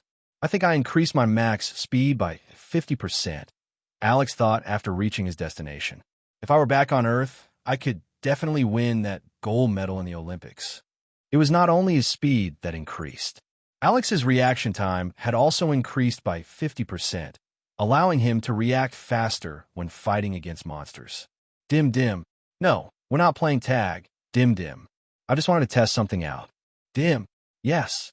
We'll play tag after we defeat the mutant boss monster. Okay? Dim. It's a deal. After the two agreed to play when all the threats had been eliminated, Alex headed out of the temple. Is it time? Leo, who had been waiting for the young man, asked. Yes, Sir Leo, Alex replied. Let's go. The original Oathkeeper nodded and followed the young man, who wished to have a rematch with the Crimson Fire Salamander that had beaten him up so badly in the past. The Crimson Fire Salamander raised its head from its slumber after it detected a familiar presence. With a sword and a round gray shield in his hands, the young man stood several meters away from it. The two stared at each other for nearly half a minute, but there was a hint of disdain in the monster's gaze. I came here for a revenge match, Alex declared, pointing his sword at the monster that was eyeing him with contempt. Do you dare to fight me one-on-one? The Crimson Fire Salamander's reply was none other than a barrage of fire bullets, each of which was the size of a volleyball. Alex smirked as he evaded the attack, testing his speed and reaction time. Not bad, he thought as the fire bullets flew past him. I can do this. Gaining confidence from that exchange, the young man charged at the Crimson Fire Salamander, dodging the attacks he could and tanking what he couldn't. The two fire salamanders that served as the mini-boss bodyguards also attacked Alex. But before they could unleash a barrage of flames at their target, two rocks the size of the Crimson Fire Salamander's fire bullets hit their bodies, sending them skidding off the ground. This sudden turn of events surprised the larger fire salamander, forcing it to stop attacking Alex and look at his helper instead. Dim dim. The dim sum god raised its little hand, as if telling the two bodyguards to stop interfering with Alex's revenge match. Dim Dim was currently perched on the head of a guardian golem, whose role was to deal with the two normal fire salamanders so Alex could fight the mini-boss without worries. What are you looking at? Alex's voice snapped the mini-boss from its daze, and it turned to look at him once more. But what it saw wasn't the young man, but the surface of an old, cracked shield only a meter away from its face. Shield bash. Alex slammed Everguard against the Crimson Fire Salamander's head, making it screech in pain. The stun effect of shield bash activated, rendering the monster unable to react for Alex's follow-up attack. Without any hesitation, he used the sword in his right hand to stab one of the monster's eyes, drawing blood. Another scream reverberated through the surroundings as the Crimson Fire Salamander twisted its body to use its tail to attack Alex. With his feet firmly planted on ground, the young man simply raised his shield and blocked the attack. Alex's body shuddered from the impact. However, thanks to Everguard's skill, knockback immunity, he wasn't pushed back by the monster's desperate attack. Shield bash. Alex forced himself to charge forward and bash the head of the monster with his shield once more. Unfortunately, stun didn't activate this time, and the monster retaliated with a swipe of its claws. Although the Crimson Fire Salamander was stronger than a normal salamander, its attack patterns were the same. Alex deftly dodged the incoming strike before swinging his sword to attack the monster's face. The blade cut through its scales, and a streak of blood dripped down its cheeks like tears. Alex had destroyed one of its eyes and left a shallow wound on the mini-boss' right cheek, angering it. Since he had successfully blinded the monster's right eye, Alex focused his attacks on the monster's right side, making full use of its blind spot. The two other fire salamanders could no longer stand by and watch their leader suffer, so they didn't hesitate to lunge in the young man's direction. However, two boulders smashed into their bodies, as if already expecting their move. They cried out in pain as they rolled several meters away from the force of the impact. Alex gave the two bodyguards a sidelong glance before resuming his attacks on the mini-boss, which was desperately using its claws, tails, and entire body to fight him. The sound of dull clanging could be heard as Alex used Everguard to block the blows he couldn't dodge. Clearly, the mini-boss and the young man were locked in a battle of attrition. The first one to back down would be the loser of the fight, so both sides fought tooth and nail with each other. Dim Dim. Dim Dim pointed at the two fire salamanders, which had regained their footing. Immediately, the guardian golem no longer held back and unleashed its rock blasts at the two bodyguards to end their misery. Since the both lizards were already seriously injured, the rock blasts were enough to annihilate them. Now that the two fire salamanders had finally turned to particles of light, Alex no longer feared getting attacked from behind. This made his movements faster and his attacks bolder and more precise. Still, the mini-boss wasn't going down so easily, so the two clashed over and over again. Shield. Alex used his magic skill, Shield, at point-blank range, using it to block the monster's vision. The Crimson Fire Salamander bit the shield, shattering it completely. But Alex's gamble paid off. With a sword thrust aimed at the monster's remaining eye, the young man put the entire weight of his body in that single strike. His timing was perfect, preventing the remaining fire salamander from reacting on time. A hiss filled with anger and frustration reached Alex's ears, but he paid it no heed. His strike had landed exactly where he wanted, but instead of pulling his sword back, he thrust it deeper, roaring at the same time to empower his strike. The Crimson Fire Salamander evidently thought that enough was enough. It started to do a death roll, intending to drag its enemy to mutual destruction. Alex's sword was deeply embedded in the monster's eye, but that didn't mean he was spared the monster's body slam. Upon impact, he could taste blood. Although having a knockback immunity was a good thing, there were times when getting pushed back would allow someone to mitigate their attacker's blows. It was at this moment that Alex felt the frustration of not having enough strength to deliver a killing blow to his enemy. The mini-boss was already blind, but its death roll was still very dangerous to face head-on. Because of this, Alex distanced himself a bit to avoid the monster's rampage at close range. Suddenly, a thought hit him. If he couldn't fight the mini-boss up close because it was rolling like a mad lad, then what was stopping him from attacking it from far away? The monster was already suffering from bleed damage, which meant its health was slowly, but surely, decreasing from blood loss. Alex deposited his sword and Everguard in his storage ring before taking out a bow and arrow. Hitting a target only 10 meters away wasn't a problem for him, so he fired one arrow after another, aiming at the monster's head and body. The way he fought filled the Crimson Fire Salamander with helplessness, and it could no longer do anything but accept its fate. After Alex fired over 40 arrows, the lizard's bloody body finally stopped moving. Level up. The moment Alex heard the notification, he became certain that the monster was indeed dead. As the mini-boss turned into particles of light, a treasure chest appeared in its place. Alex didn't open it right away. He first exchanged a high five with Dim Dim, who had already closed the gap between them. Dim Dim. Thank you, Dim Dim. I wouldn't have done it without you and Sir Leo. The guardian golem chuckled after hearing the young man's words. Leoswell had decided to fight alongside Alex against the mutant boss monster as his last service to the Claw-4 tribe.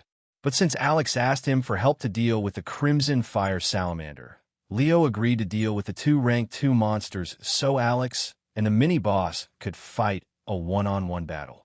An Oathkeeper using a bow and arrow.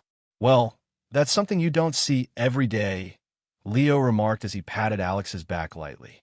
But since you're already learning the ways of the sword, make sure to learn some powerful attacks aside from slash, okay? Alex had used the slash skill against the Crimson Fire Salamander. But since his stamina was limited, he couldn't use it many times and had to rely on shield bash to stun the monster, giving himself some breathing time. "Now then, open that chest, and we'll be on our way to the second floor," Leo said. "The kids still need our help." Alex nodded and placed his hand on the lid of the treasure chest. While he didn't show his excitement, he was actually looking forward to the items he would get from defeating the mini-boss of the fourth floor of the Ether Ion domain. "Oh, I almost forgot my good luck ritual," Alex said before clapping his hands twice and bowing toward the chest with a solemn look on his face. "What are you doing?" Leo asked when he saw Alex do some odd ritual. This was his first time seeing something this unusual. "I'm just praying to Goddess Astrea for good luck," Alex replied. "Goddess Astrea?" Leo scratched his head. "I don't remember any goddess who goes by that name." She's just around my age, so I'm sure you haven't heard of her," Alex answered and hurriedly opened the treasure chest to prevent Leo from asking any more questions. When he lifted the cover, he found 3 items inside it: a medium-grade magic crystal, a skill book, and leather gloves. Just the medium-grade magic crystal was enough to make Alex happy. With it, he could once again raise his magic stat. Once he absorbed it, he gained an additional 10 points to his magic stat.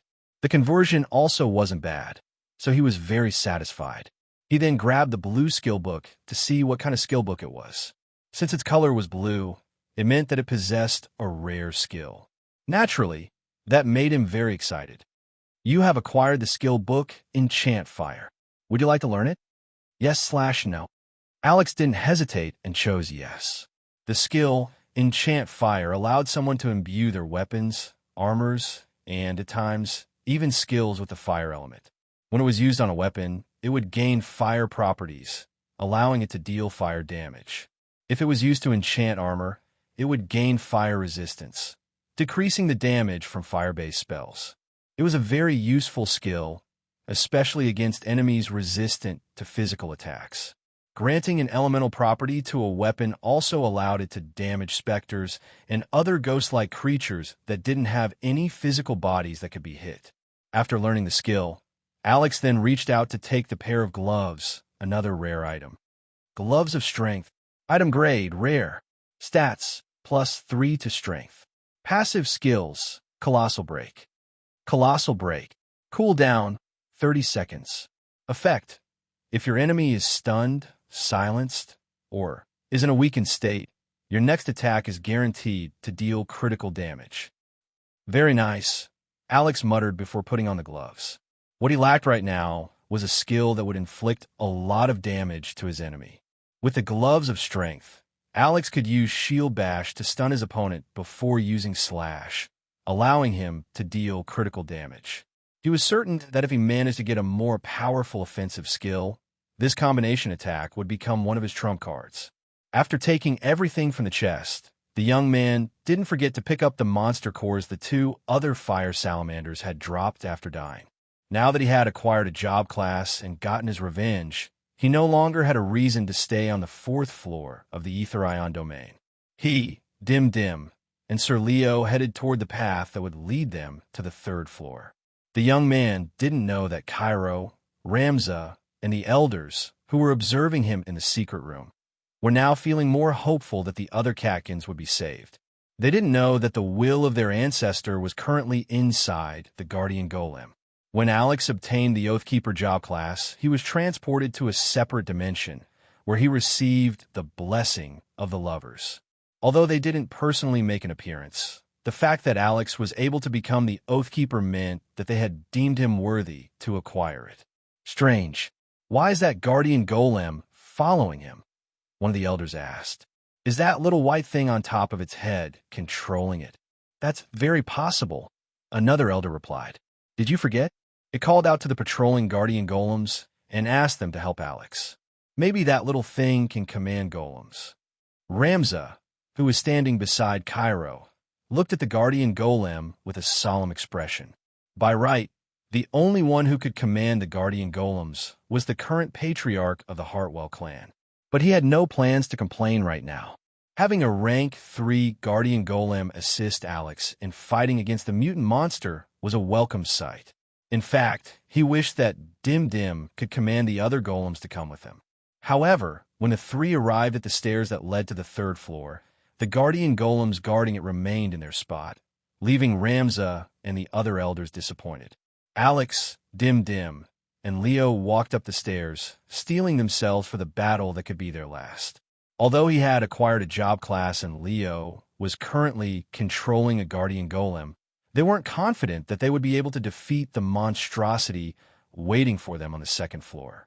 Meanwhile, on the first floor of the Ether Ion domain, Lyran was kneeling on the ground, waiting for Lavinia to forgive him. The young lady didn't even spare him a glance, and instead focused her attention on the group's preparations for the upcoming battle. Some Katkins were busy sharpening wooden spears, while others were busy drawing magic circles on the ground. Although the Clawford tribe preferred to use weapons in battle, some of them were gifted with magic as well. In fact, Lavinia herself could also use magic, and she had spent the entire day condensing her magic power inside a monster core, which she planned to use as a grenade against the boss monster. If she was lucky enough to throw the core into the monster's mouth, then she could detonate it from within the monster's body and inflict serious damage. "Princess, please forgive me," Lyran pleaded for the umpteenth time. "I promise to never disobey you again." After learning that the Patriarch had a way of observing what was happening inside the Ether Ion domain, Lyran felt very anxious. This could affect his future prospects in the Clawford tribe. Lyran's bias against Alex had not only angered their princess, but also strained the relationships he had forged with the other Katkins. Since the Clawford tribe paid great importance to the thoughts and moods of their young miss, they all refrained from interacting with Lyran so that Lavinia wouldn't direct her anger at them. Lavinia, to her credit, knew this as well and decided to look at the bigger picture. "Rise, Lyran," she ordered. "I will forgive you once and never again. So you better not repeat the same mistake in the future. Do I make myself clear?" "Yes, young miss," Lyran replied, finally breathing a sigh of relief internally. "I will not do it again." "Good. Make your final preparations." "Yes." After that brief exchange, Lavinia once again turned her attention to condensing her magic power in a second monster core. They only had half a day before the seal would break apart, and everyone was extremely nervous about their inevitable battle with the boss monster. Since Lavinia understood that no one would be able to function properly without sufficient rest before the battle, she commanded the Katkins to rest as much as they could. She also assigned watchers to pay close attention to their surroundings. She was also very tired and wanted to sleep badly, but she endured and focused her attention on the monster core that was starting to fill up with her magic. After a few hours of concentration, Lavinia finally decided to rest. She felt fearful and anxious for what was about to happen, but she did her best to look calm in front of the other Katkins. The Clawford tribe instinctively looked up to the Hartwell clan for support, and, as one of them, she mustn't show any signs of fear and weakness. As long as she stood at the front lines, the Katkins would fight to the death if they had to. The young lady could have sworn that she had gotten only 10 seconds of sleep when she felt a presence that made her eyes open in shock. The other Katkins, who were also resting, woke up from their slumber and stared fearfully at the north. A powerful aura of malice and death was emanating from that direction, forcing everyone to stop whatever they were doing. "Everyone, prepare for battle," Lavinia shouted as she drew her sword whip from its scabbard, already prepared to fight. All the Katkins obeyed and readied themselves for battle. They watched as countless birds cried out, scattering in different directions as if they were trying to escape something that would threaten their lives. As if trying to intimidate the helpless Katkins, the Rank 2 boss monster didn't bother to hide its presence and knocked down every tree in its path. It could feel the fear and anxiety of its prey, which only filled it with anticipation. It was looking forward to playing with its food before eating them one by one.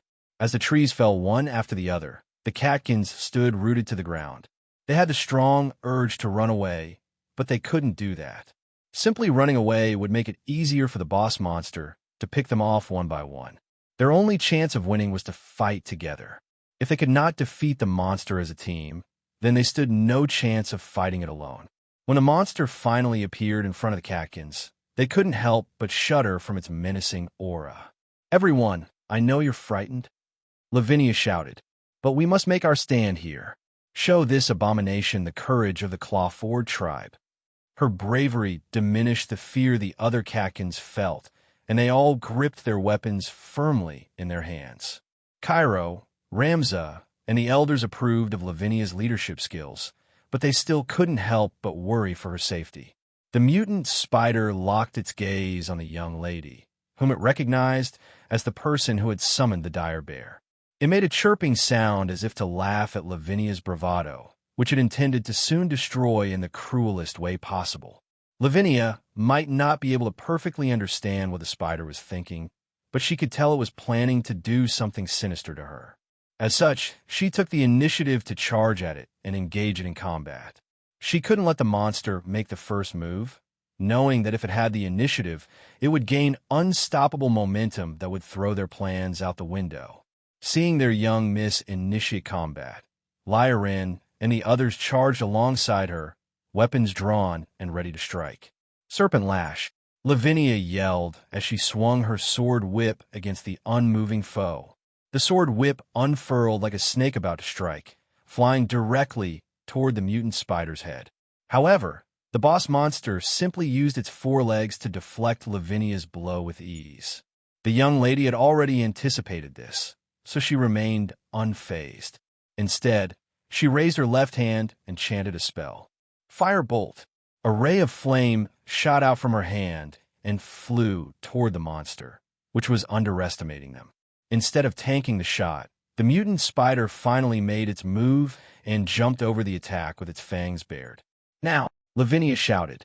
As if waiting for that order, all the Catkins flung the wooden spears in their hands at the spider that was about to land on their young miss. Lavinia deftly jumped to the side and evaded the incoming spears. This was part of the strategy they had devised for the battle. She would try to get the spider's attention and force it to attack her. Once that happened, everyone would attack it at the same time, allowing them to land the first hit in this battle. Just as Lavinia had predicted, the spears hit their mark, but only a handful of them. Most of the spears were deflected by the monster's legs, and the few that struck its body barely left a scratch. If their tactics succeeded in doing anything, it was pissing the monster off. It started to spit out web balls that hit the Catkins and pinned them where they stood, preventing them from escaping. The web was incredibly sticky. The more they struggled, the more entangled they found themselves, worsening their situation. "Oh, no, run!" Lavinia roared and attacked the monster with her weapon, forcing it to once again focus its attention on her. The monster spat a web ball in the young lady's direction, but she managed to dodge it at the last second. Lyrin and the others lunged at the mutant spider from its blind spot. However, the spider had sensed their attack earlier, so it simply leaped away before hurtling more web balls in midair. Two of Lyrin's teammates were hit by the attack and screamed in fright. The battle had just started, yet a sixth of their numbers were already out of action. Although fearful and anxious, the Catkins didn't panic because they knew that Lavinia still had a trump card she had created just for this battle alone. Just as they were about to make an opening for her, the spider suddenly unleashed a screech so mind-rending that it made everyone instinctively cover their ears. The spider then used this opportunity to lunge at Lavinia, whom it deemed the greatest threat in battle. Still shaken by the screech, Lavinia's reaction time became a bit slower. Time seemed to slow down as the young lady saw the spider descend in front of her with its fangs ready to strike. It was at that moment that she realized she was fighting an enemy way out of her league. Any belief that they had a chance of beating it was simply false hope. But in that slow-moving world, she also saw something she didn't expect. Her eyes widened in shock as she saw that a boulder was slowly but surely about to collide with the mutant spider's body. Time resumed its normal flow, and the boulder struck its mark, knocking the spider off course. Its fangs sank into empty air instead of Lavinia. Lavinia and the Catkins glanced in the direction for which the boulder had come and saw Dim perched on the head of a guardian golem. But there was someone else standing beside them, and it was none other than Alex. He was holding a gray shield with the emblem of the Clawford tribe embossed in its center. Have no fear, Alex shouted. Dim Dim is here. Dim Dim declared, raising its body proudly. Not missing a beat, Alex lightly tapped his sword on the shield in his hand and shouted, Come here, you ugly spider. Taunt EX activated. The mutant spider, who had just suffered a surprise attack from the side, screeched before jumping at Alex with the intention to kill. Although they were far apart, that single leap closed the gap between them easily. Taunt EX forced its target to exchange one blow with Alex. It had a cooldown of 2 minutes, but that didn't mean others couldn't interfere while the boss monster was in a taunted state. Leo, possessing the guardian golem, roared and smashed his fist into the monster's face, eliciting a painful scream. With Alex's taunt still affecting it, the monster couldn't control its body and failed to dodge the heavy blow. Cairo, Ramza, and the elders all rejoiced as the young man joined the battle. Now that Alex, Dim Dim, and the guardian golem had arrived, the chances of winning against the boss monster were no longer zero. Lyrin and the rest of the Catkins, who hadn't liked Alex at the beginning, were now very happy to see him. Lavinia, who had almost given up a minute ago, also looked at the young man with hope in her eyes. Everyone, let's work together to beat this thing. Alex shouted, I'll tank it, so don't hesitate to attack when you see an opportunity to strike. The Catkins shouted back in acknowledgement as their morale drastically rose. Lavinia took a deep breath before her expression turned serious again.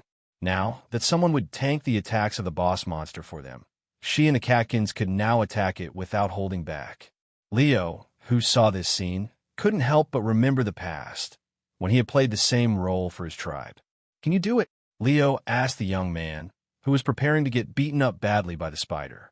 Sir Leo, don't ask the obvious, Alex replied. Even if I can't do it, I will still do it. After all, someone has to take the hits, right? Indeed, Leo nodded. Someone needs to take hits so the others can kill this thing. The guardian golem then shot a stone bullet the size of a volleyball at the mutant spider, who was no longer planning to play around with its prey. Cairo, Ramza, and the elders of the Hartwell clan all watched with bated breath at the battle that would be recorded in the history of the Clawford tribe and talked about for many years to come. No longer feeling as confident as it had when it first terrorized the young Catkins, the jumping spider decided to play smart and jumped toward the forest, using the trees to hide itself from its targets. Don't follow it, Leo ordered, surprising the Catkins because they didn't know that golems could talk. Ignoring the teenagers' dumbfounded looks, the first Oathkeeper hurried to release the Catkins who had been trapped by the monster's sticky web. Using brute strength, he freed the captives, allowing them to rejoin the battle. Alex listened carefully to Dim Dim, who knew perfectly well where the boss monster was hiding.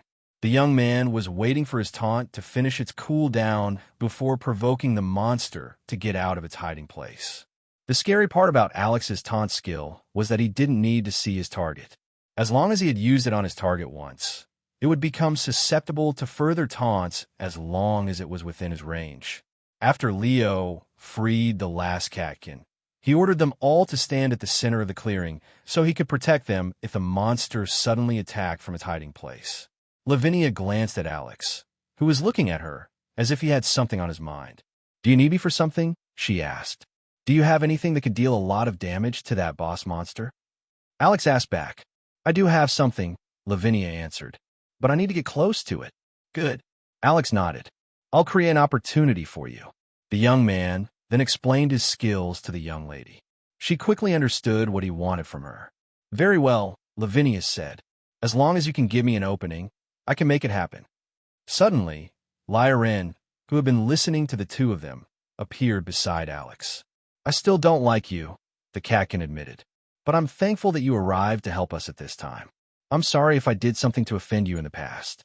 All I want you to know is that I plan to fight alongside you in this battle, so you can trust your back to me. Lyrin glanced at the shield on Alex's left arm and remembered the stories of the first Oathkeeper. The drawing of Everguard was something every Catkin had seen when learning about their tribe's history. Although no Oathkeeper had appeared for the past hundreds of years, the legacy he left behind was still passed down from one generation to the next. Very well. Alex raised his fist towards Lyran. I'll entrust my back to you. Lyran nodded and fist-bumped the person he hadn't expected to come to their aid when they needed it the most. Dim dim. Dim dim shout reminded everyone that the boss monster was about to make its move. Almost as soon as the catkins heard the dim, some god's warning, dozens of web balls descended from the sky, forcing them to separate from each other. Careful, Leo shouted. It plans to cover the ground with sticky webs to limit our movements. Alex had no plans to let that happen. With Dim Dim's help, he ran closer to the spider's hiding spot. Come out, you cowardly spider.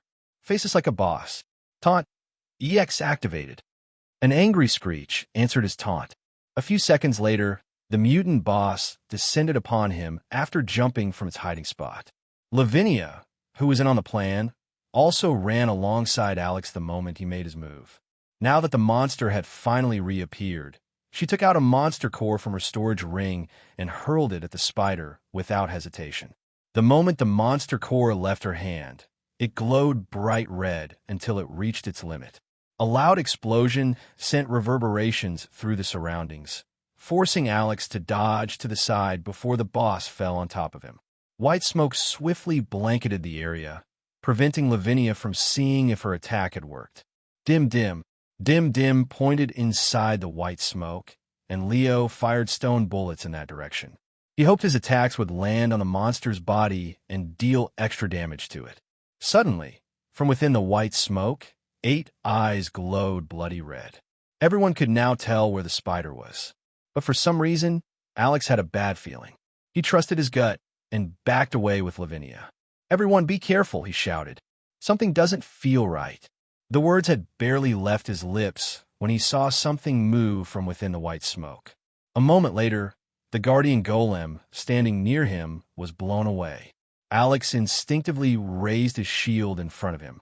Right after, the sound of something hard hitting his shield spread through the surroundings. The young man then coughed out a mouthful of blood because the impact from the blow rattled his entire body. His knockback immunity prevented him from being pushed back as long as he stood on something solid like the ground. But that also meant that he had to tank much of the aftershock. He felt like he had been hit by a truck and wished that he could have been blown away instead. Dim Dim. Dim Dim jumped high before throwing 2 brittle vials at the monster. Just as the brittle vials were about to land on their target, the dim sum god was slapped away by the boss monster's foreleg and sent flying through the air. Dim Dim. Alex shouted when he heard the little one's pained cry after it was hit by the monster. A split second later, a screech filled with anguish and frustration reached his ears. The brittle vials had broken on the spider's head, and its eyes were now in stinging pain thanks to the chili and pepper mix. Alex finally understood why Leo had been blown away by the boss monster's attack earlier. The red-striped, zebra-jumping spider's body had turned completely black. It also glinted like it was made of metal. Blinded by Dim Dim's attack, the monster was now recklessly waving its forelegs, as if trying to deter those who wished to take advantage of its weakened state and come closer. It didn't take long for Lavinia to realize that her magic core grenade hadn't caused as much damage to the monster as she had hoped. Lavinia, do you have a healing potion? Alex asked with a pale expression. His question snapped her out of her daze. She promptly took a healing potion from her storage ring. Here, she said as she handed the bottle to him. Thank you. Alex didn't hesitate to gulp the potion down and recover from his injuries. When he was done, he once again looked at the monster. It was still attacking randomly and screeching in pain. Do you have any more tricks up your sleeve? Alex asked hopefully. I have one more magic core grenade with me, Lavinia answered. But, as you can see, my first attempt didn't deal any damage to it. If its exoskeleton is protecting it from external attacks, then we should detonate your grenade inside its body, Alex stated. I have thought of that, but how can we do it? Lavinia asked. The spider is faster and stronger than before. I'm not confident I can accurately throw the core into its mouth.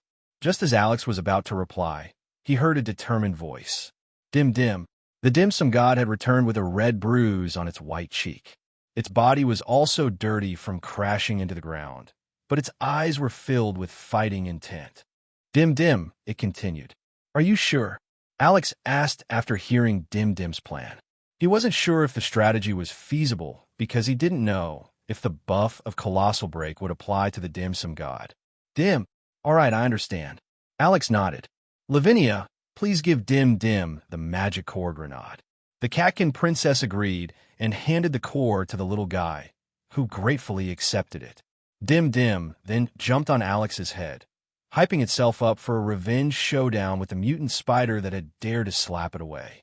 Despite his uncertainty, Alex trusted Dim Dim, so he agreed to do Little One's plan, even though it seemed like a suicide move that could potentially end their lives. Those with spells, use spells. Alex ordered. Those with spears, throw your spears. Those who can't do ranged attacks, or do not have weapons, throw stones. Everyone attack. As soon as the order was given, Leo hurled a stone bullet at the blinded monster's head. It hit the mark, resulting in a deafening screech of anger, pain, and frustration. Now was the time to go on the offensive, and everyone didn't hold back and attacked with everything they had. Serpent Lash. Lavinia moved closer and used her sword whip to deal more damage toward the monster that had terrorized her and the other Catkins for the past few days. Because of it, they hadn't been able to sleep or eat properly. Their anxiety had kept their brains active, and their fear had made them lose their appetite. Battle preparations had been difficult as the Catkins had struggled to calm those pressing emotions. Lavinia might not show her anger, but she was going to make that spider pay for the suffering it had put her companions through. Alex and Dim Dim took out more brittle vials and threw them at the monster's head and body. Just like Lavinia, they also had a lot of pent-up frustrations. So they joined the Catkins and threw caution to the wind. However, the young man didn't forget to pay attention to the boss monster's health, which was slowly decreasing after their relentless attacks. Red-striped, zebra, jumping spider. Monster rank, rank 2 field boss monster. Monster grade, mutant. Health, 982/1, 200. Attack, 70 to 150. It's working. Alex cheered silently. We just need to keep this up, and we will win. Despite the fact that the monster's body had turned to something similar to metal, it still suffered 1 damage from each hit it received from the wooden spears and stones. No matter how small that damage was, it could still accumulate, especially when it was inflicted repeatedly by nearly 30 Catkins. Leo's stone bullets also dealt great damage to the enemy, frustrating it further. But just as Alex thought that they already had this in the bag, the boss monster suddenly lunged toward one of the Catkins who was armed with only a stone. Knowing that the Catkin didn't stand a chance, Alex tapped his shield with his sword and activated his skill, Taunt EX. Over here, you pest! Alex shouted. Come and get me if you can. Taunt EX has activated. The boss monster's body stiffened just as it was about to deliver its deadly blow to the Catkin, giving the latter time to jump to the side to evade its attack. Despite its blinded state, the jumping spider turned and started approaching Alex. His taunt skill forced the spider to engage him in battle. However, just like what Alex and Leo had planned beforehand, the guardian golem charged at the monster and punched its head with all of its strength. This was the strategy that both of them agreed to use every time an opportunity presented itself. Sparks flew as the golem's fist hit the spider's head. But to Alex's surprise, the boss monster endured the hit and immediately started spitting web balls at the guardian golem at point-blank range, quickly covering its entire body. Leo tried to break free from the web, binding his body, but the more he struggled, the more entangled he became. Clearly, the boss monster's sticky web had also gotten stronger after its sudden transformation. Sir Leo, Alex watched in horror as the boss monster continued to cover the guardian golem's body with its sticky web, making sure it would no longer get in its way. The spider's vision was starting to recover, but it could only see a few meters in front of it clearly. Further objects were blurry. However, that was enough for the monster to identify the locations of its targets. It was very angry because its prey had managed to injure it, which the boss monster didn't expect at the start. Everyone, make sure to look out for each other, Lavinia ordered. We're going to get out of this alive. Don't stop attacking it. The Catkins obeyed her order despite the surge of anxiety coursing through their veins after seeing that even the guardian golem could not escape the spider's web. They continued to hurl their ranged attacks at the boss monster, but the latter was no longer in the mood to play games with its prey. It leaped at one of the Catkins and spat out several web balls while it was still in midair. "Ah, no, save me, damn it, help me, princess." While some of the Catkins were able to dodge, the rest were not fast enough to evade the spider's counterattack. Dim, I'll leave it to you," Alex exclaimed before running towards the boss monster with sword and shield at hand. He had taken out several oil lamps from his storage ring earlier and placed it on the ground beside the dim sum god. Dim took one of the oil lamps and headed towards Leo, who was covered in sticky webs. The two knew that they would need the guardian golem's help to defeat the boss monster, so freeing it should be their topmost priority. Lavinia immediately understood what the two intended to do. However, since Dim was already going to help the guardian golem, she followed Alex to help her people and give them some time to rejoin their battle formation. Shield bash. Alex slammed his shield on the side of the spider's body, causing it to stagger and preventing it from sinking its fangs into one of the Catkins that had been caught in its web. The target has been stunned. Hearing the notification sound inside of his head, Alex didn't hesitate to follow up with another skill that was guaranteed to deal critical damage to the boss monster. Slash! Sparks flew as Alex's sword hit the spider's abdomen. In retaliation, the monster lashed at him with one of its forelegs. Raising his shield to block the attack, the young man tanked the blow even though it made his legs feel like they were about to collapse under him.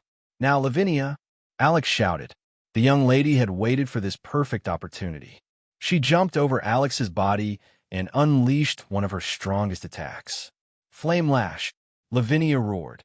The sword whip in the princess's hand burst into flames and slashed across the monster's body 3 times before she backed away to safety. Lyren, who was also waiting for the right moment to strike, drew close to the monster. "Sword impact," he shouted as he gripped his sword with both hands and swung at one of the opponent's hind legs with all his might. The thundering clap reverberated through the surroundings the moment the Catkin's sword made contact with its target. This was followed by a burst of flames that made the monster scream in pain as one of its hind legs was blown off from its body. Maddened by pain, the spider swatted Lyren, who hastily used his sword to block the attack. But the force of the blow was still enough to send him flying. Alex and Lavinia followed Lyren's example and focused their attacks on another of the boss monster's hind legs. Slash! Flame lash! Another leg was severed from the monster's body, enraging it even more. Alex and Lavinia hurriedly backed away, but the spider had no intention of letting them off so easily. It spat several web balls in their direction. Despite their desperate attempts to dodge the attacks, one of the web balls hit Lavinia mid-jump when she was unable to change her trajectory. Alex rushed to her side in order to use his sword to cut her free. Of course, the boss monster wouldn't allow such a thing to happen. "Watch out!" Lavinia screamed as the spider unleashed a web ball at Alex. At that moment, something tall and big appeared between the young man and the monster's attack. Leo's body, still covered in flames due to the oil lamp that Dim had used to burn the web binding him, swatted the web ball with his left hand. This caused the sticky web to spread onto his left arm, but he didn't care about it one bit. Roaring with determination, the guardian golem threw itself at the boss monster and wrestled it to the ground. Alex used this opportunity to free Lavinia. But just when the young lady had been freed, something fell a few meters away from them. It was an arm. The guardian golem was now being torn apart by the boss monster, which seemed to have entered a second berserk state. "Sir Leo," Alex shouted at the guardian golem, desperately fighting against the berserk boss monster that was hell-bent on ripping its body apart. "Don't interfere," Leo ordered. "It's very dangerous right now. Wait until its berserk phase is over." The Oathkeeper didn't seem to give a damn about his missing arm. He continued exchanging blows with the spider despite being at a disadvantage. By now, the Catkins had succeeded in cutting off 2 of the monster's hind legs. With that, it could no longer jump like it used to. Enraged by the loss, It had gone berserk.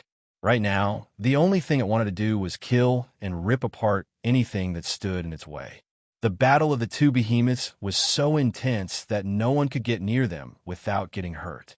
The first Oathkeeper gave his all to safeguard the seeds of the next generation of the Clawford tribe, which he had vowed to protect hundreds of years ago. Leo's remaining will understood this was the last time he could help his people. Although he knew he wouldn't be able to defeat the boss monster, he would inflict as much damage as he could so Alex and the rest of the Katkins could finish it off. A minute later, another arm of the Guardian Golem was successfully yanked away by the boss monster. Alex's and the Katkins' expressions turned grim, but the Oathkeeper had no intention of giving up. After losing both arms, he used his legs and kicked the monster repeatedly on the face. Using every part of his body, Leo fought and fought and fought some more. When a monster was close, he used his head to headbutt it. When it tried to distance itself away from him, he slammed his body against it. Alex, who knew why Leo was fighting so desperately, couldn't help but feel emotional. He was looking at a true hero. Even though his original body had died hundreds of years ago, his will and determination to protect his tribe still remained.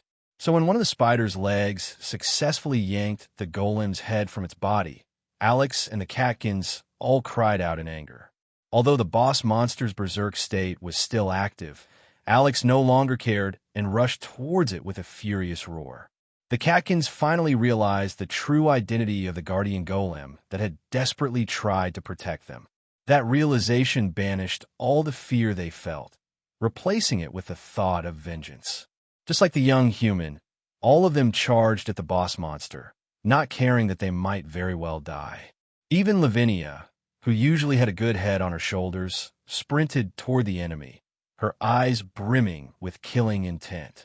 However, even with anger fueling their blows, they couldn't suddenly overcome the difference in strength.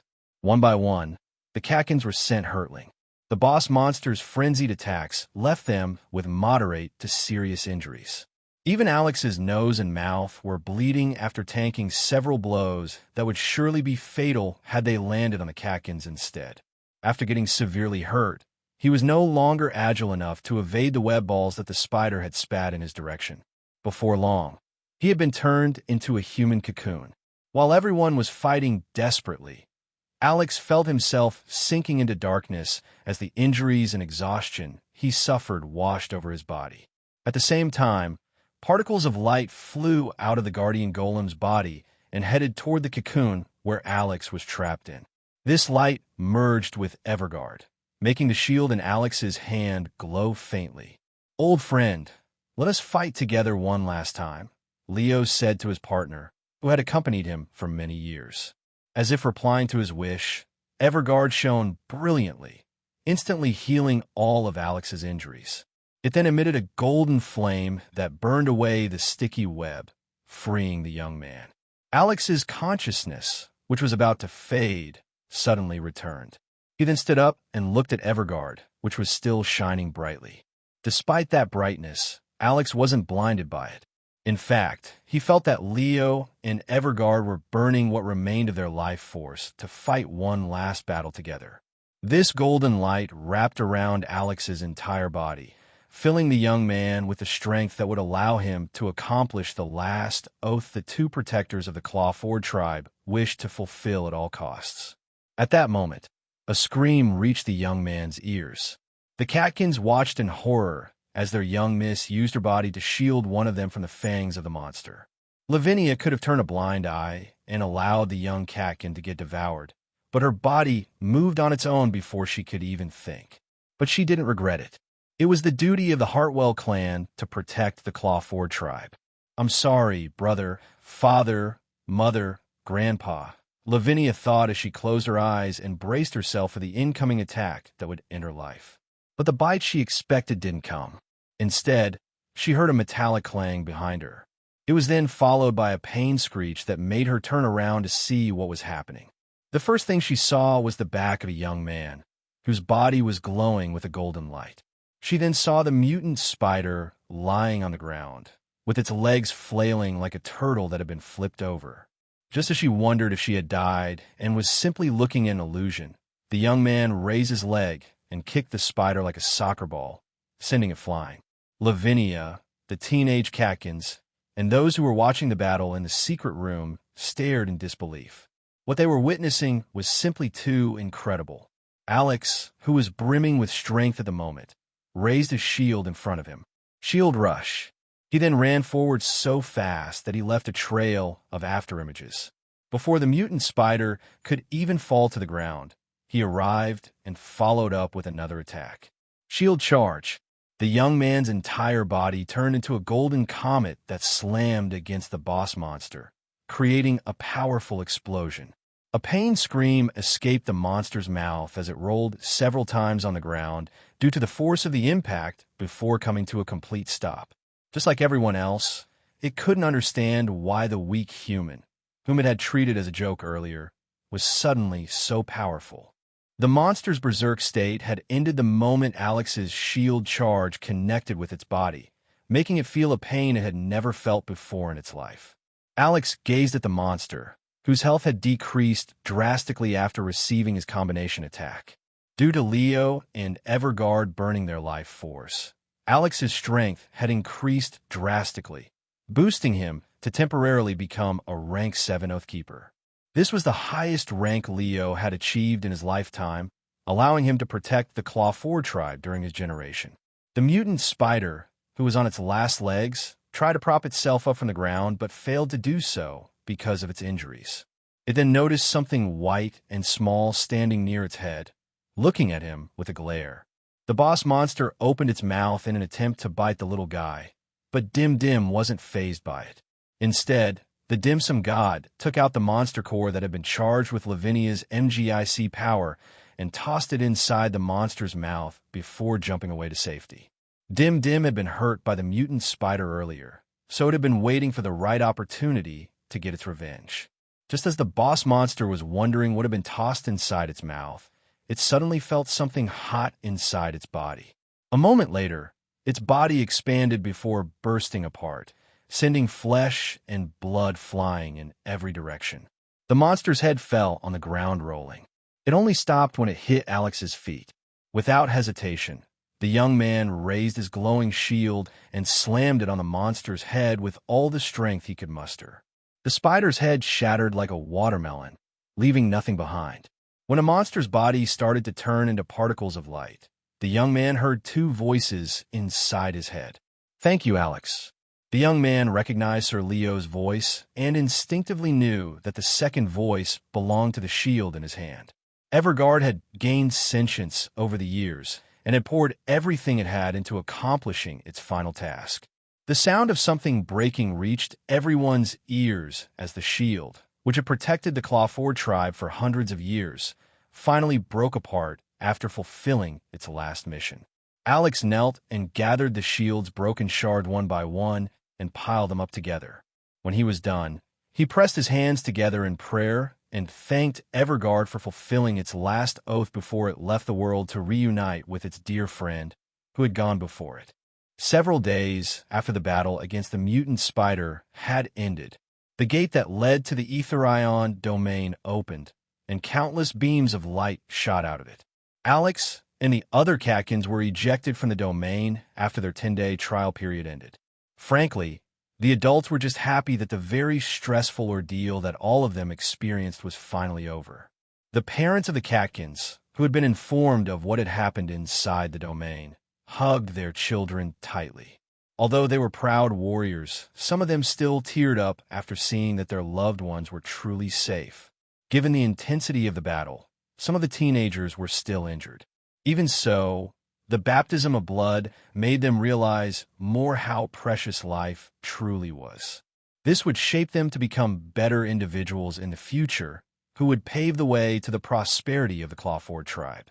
Ramza and the elders had ordered their tribe's healers to come. As soon as the children got out of the domain, they rushed to the wounded and immediately started healing them. "Thank you." One of the parents of the teenage Catkins who had entered the domain walked up to Alex and bowed to him. "If not for you, I would have lost my one and only daughter. I can't thank you enough for saving her." At first, Alex planned to say that it was a team effort by everyone. But seeing Cairo's encouraging gaze, the young man decided to accept the Catkin's gratitude instead. "You're welcome," Alex replied, "but I believe most of the credit does not belong to me. The first Oath Keeper, Sir Leo, was the one who saved us all. I think we should hold some sort of festival for him for keeping his oath so long after his death." "That sounds like a great idea." Ramza, who was approaching the young man, nodded. "I'll see to it that a feast will be held in his honor." The more he looked at his grandson's disciple, the more appealing Alex became in his eyes. The birth of a new Oath Keeper held great significance to the Claw 4 tribe. Because of this, he decided to let Alex keep Svalin, which had been a treasure given to their clan as a gift. While being hugged by her parents, Lavinia kept stealing glances at Alex as he spoke with her grandfather. After the battle, Alex had bidden everyone goodbye, and no one had seen him since that day. Lavinia had tried to look for him on the first and second floors, but she hadn't been able to find him. Of course, she wouldn't find him there. After receiving permission, the young man returned to the fourth floor of the domain to farm experience points from the rank 2 fire salamanders that spawned there. Although he had lost the passive skill of fire immunity he had temporarily gotten from Svalin, he had gained fire resistance in return. This allowed him to fight the monsters in the Scorched Barrens, raising his combat awareness and his swordplay. He also gained 5 levels, further boosting his stats in the process. Overall, this trip had given Alex a taste on what it was like to fight with the strength of a rank 7 Oathkeeper. This rank was for those whose combined stats were above 6,400 but below 12,800. "I'll reach that rank someday," Alex thought as he followed his master to the Grand Hall. Ramza had followed tradition and prepared a feast for the challengers. This year's trial had produced some exceptional warriors, with Lyran managing to get one of the hidden job classes available in the Aetherion domain. But the true star of this gathering was none other than Alex, who had become the second Oath Keeper in the long history of the Claw 4 tribe. Unlike the other hidden job classes that anyone could get, there could only be one Oath Keeper at a time. This elevated the young man's influence, as well as gained him the admiration and respect of Ramza and the elders of the Hartwell clan. "Master, can I just sleep?" asked Alex, who didn't want to mingle with everyone. "No," Cairo replied firmly. "This is your duty as my disciple, so make sure you perform well." A sigh escaped the young man's lips, but he no longer insisted on skipping this tradition that welcomed the challengers who had survived the trial. When everyone had been properly seated, Ramza raised a goblet and gave his speech. "Welcome home, brave warriors of the Claw 4 tribe. You have braved great dangers inside the Aetherion domain and returned not broken, but forged anew. The trials you faced were not just tests of strength, but also spirit. Where others faltered, you endured. Where hope flickered, you carried the flame. You returned to us not merely as warriors, but as legends reborn. This feast is to honor your determination, as well as the courage you showed when the mutant spider came to hunt all of you down. The world may not remember your accomplishments, but we will remember. As such, enjoy this feast, brave heroes of the Claw 4 tribe." Cheers rang out inside the main hall as the teenagers also raised their cups and drank from them. Alex also found Ramza's speech very moving, so he shared his drink with Dim Dim. The little guy then took out a straw from who knows where and started slurping the fruit juice happily. Lively chatter commenced between bites of food as the teenagers shared the stories of their experiences in the domain with their parents. They would glance in Alex's direction from time to time as they told their parents about the Oath Keeper who had protected them with everything he had. "Are you interested in him, Lavinia?" Ramza asked his granddaughter in a voice low enough only for her to hear. The young lady immediately blushed before shaking her head, making her grandfather chuckle. Lavinia's parents smiled faintly, while Cairo scratched his cheek. To be honest, this was an unexpected development even he hadn't foreseen. "Why, you're misunderstanding things," Lavinia tried to explain, subconsciously raising her voice as she rushed to deny her feelings. But this only attracted the attention of others at the table. Even Alex, who was letting Dim Dim drink his fruit juice with a straw, glanced in Lavinia's direction. The young lady's face turned a shade redder. "I'm sorry," Ramza said to his guests with a smile. I was just teasing my granddaughter, so she reacted like this. Faint smiles and laughter spread inside the hall. Lavinia lowered her head in embarrassment. Ramza no longer teased his granddaughter and simply listened to everyone's tales of their adventures inside the Ether Ion domain. Less than an hour later, the feast finally ended, and everyone returned to their homes. Alex was then escorted to his guest room, where he immediately took a shower before resting on his bed, feeling refreshed. Dim yawned and closed its eyes. Just like Alex, it was also very tired of their adventure, so it fell asleep within a few seconds. The young man also closed his eyes to rest, and, just like his companion, he fell asleep in less than a minute, dreaming of a time when he finally became a rank 7 Oathkeeper and felt invincible with the power he wielded in his hands. "Your disciple sure is something," Ramza remarked as he looked through the window of his office. "It seems that you made the right decision in choosing him as your first disciple." "That he is," Cairo nodded. "Also, it's more like he chose me, instead of me choosing him." The two smiled faintly as they watched the young man ran up the stairs that led to the residence of the Hartwell clan, while carrying on his back a basket commonly used by those who gathered herbs. It was halfway filled with stones, and this was the 10th time the young man had climbed the stairs since he woke up this morning. Even at a different place, Alex found a way to continue his daily training, not wanting to waste a single day before his departure for Briarwood Village. He had also received news from Cairo that the town of Eloria was expecting a monster outbreak in the next few days. Alex told his master he planned to return to the town to help defend it, and Cairo agreed. However, the airship bound for the town would only pass by Ether Ion Village tomorrow morning, so Alex needed to wait until then. "Are you sure you're going to accompany him back to the Loria?" Ramza asked. "A monster outbreak can be very dangerous, you know." "I know," Cairo nodded, "but I'm currently searching for my way of the sword. If I were to run away from such a challenge when my disciple chose to make his stand, I'm sure it would haunt me all my life. I don't want to have a heart demon, which might hinder me from reaching the goal I have in mind." "You still dream of becoming Heaven's sword?" Ramza arched an eyebrow. "You know it's not going to be an easy path, right?" "I am prepared for it," Cairo answered. "That is the path that I wish to take."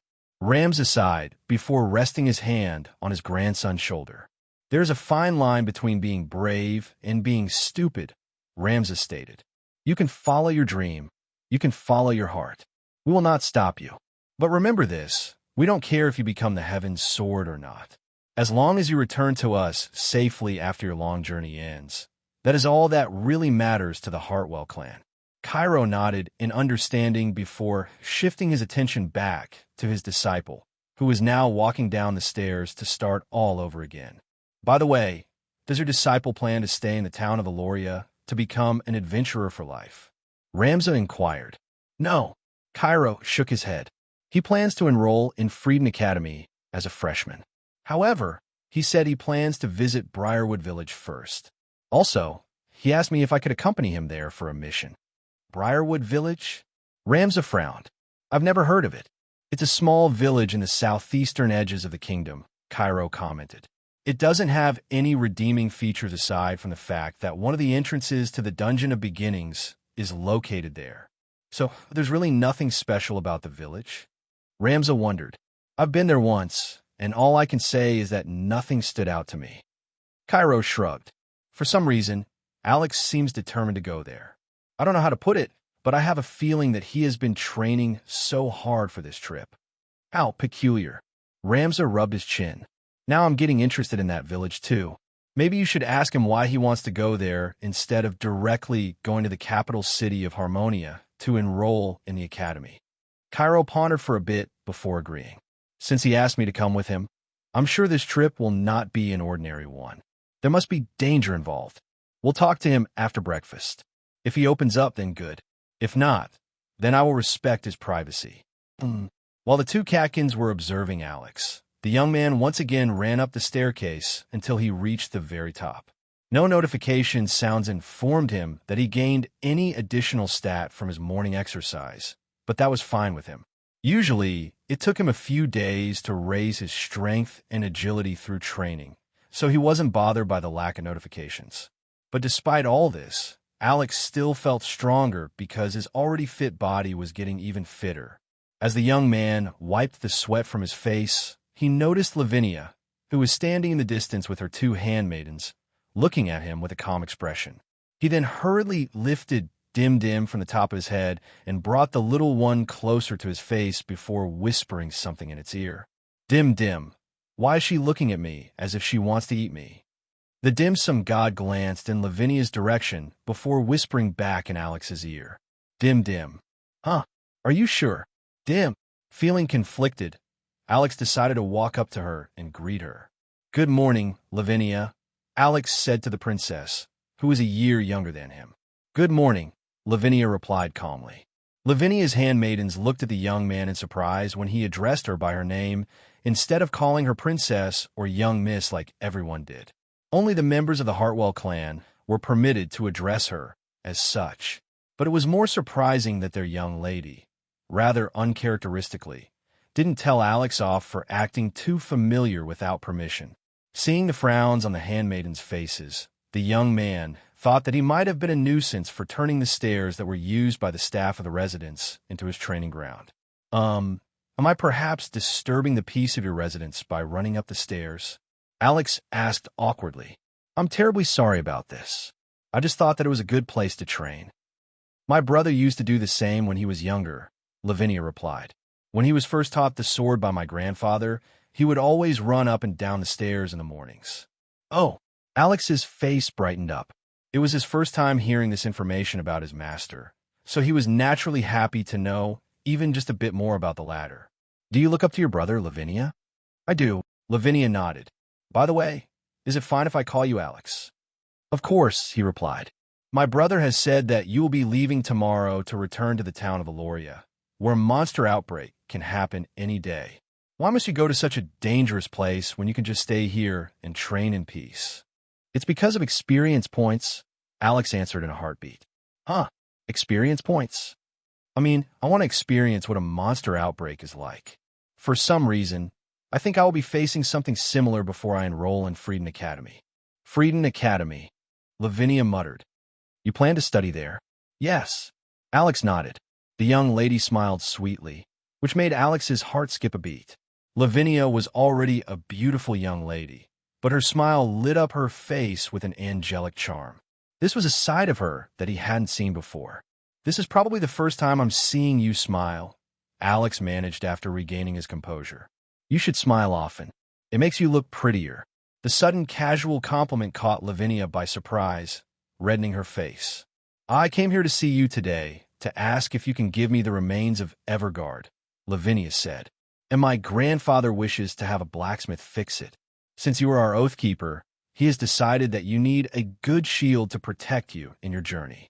Oh, Alex was also planning to give the remains of Everguard to a good blacksmith for repair. However, he also understood that repairing it completely was not possible. The young man took out his storage pouch, where he stored the broken parts of the loyal shield, and handed it to Lavinia. Thank you. The princess stammered as she accepted the pouch. The repairs will take some time, but we will surely deliver it to you as soon as possible. Understood. Alex nodded. But can I make a request? A request? Yes. Alex believed that the blacksmith would simply melt the broken parts of the shield to forge another one. That shield would no longer be Everguard, but he wished to honor its sacrifice. The shield doesn't have to look exactly like Everguard, Alex stated as he placed his hand over his chest. But I wish to have the emblem of the Clawford tribe embossed at its center. The oath I chose may not be to protect the Clawford tribe, but I wish to keep Sir Leo's memory here in my heart. Lavinia looked at the faint smile on Alex's face. This time, it was her heart that skipped a beat. As if to hide her embarrassment, she simply nodded before making a hasty retreat back to the residence, so the young man wouldn't see the expression on her reddened face right now. The ninjas, who were assigned to guard Lavinia, exchanged smiles with each other before following their princess from the shadows. This was the first time they had seen their young miss act so bashfully. Some of them believed that spring had finally come to the princess, who must be feeling such strong emotions for the first time in her life.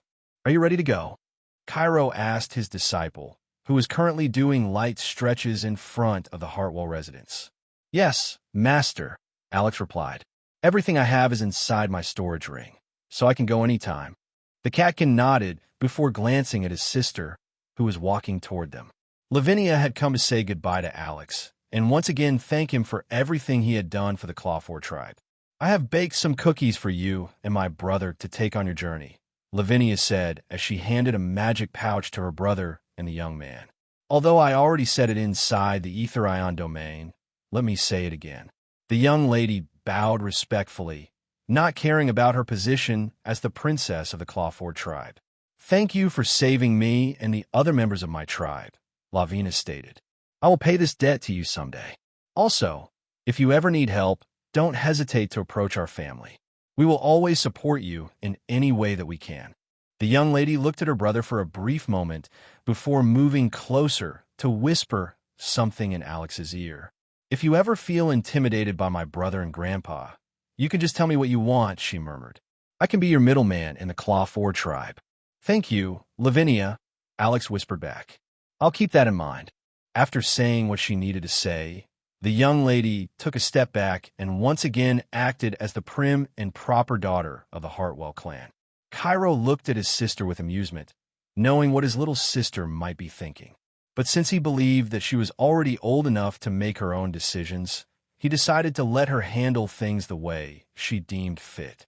"Alex, feel free to visit us again." Ramza emerged from the residence and patted the young man's shoulder. "Our doors are always open for you," and Dim Dim nodded gratefully because it had enjoyed the delicacies the Hartwell family had served during the feast. The patriarch then glanced at his granddaughter and chuckled. "Cairo once mentioned that you are an orphan. Is that right?" Ramza said as he shifted his attention back to Alex. "Then, why don't you think of us as your family? What do you think of this, Lavinia?" "Grandpa, why are you asking for my opinion?" Lavinia replied in a calm manner. "But that suggestion isn't bad." Ramza smirked while Cairo only shook his head helplessly from his side. "Thank you, Lord Ramza," Alex replied. He didn't reject or accept the old man's offer because he could feel that there were some strings attached to his invitation. The young man valued his freedom the most, and he didn't want to get tied down to one place.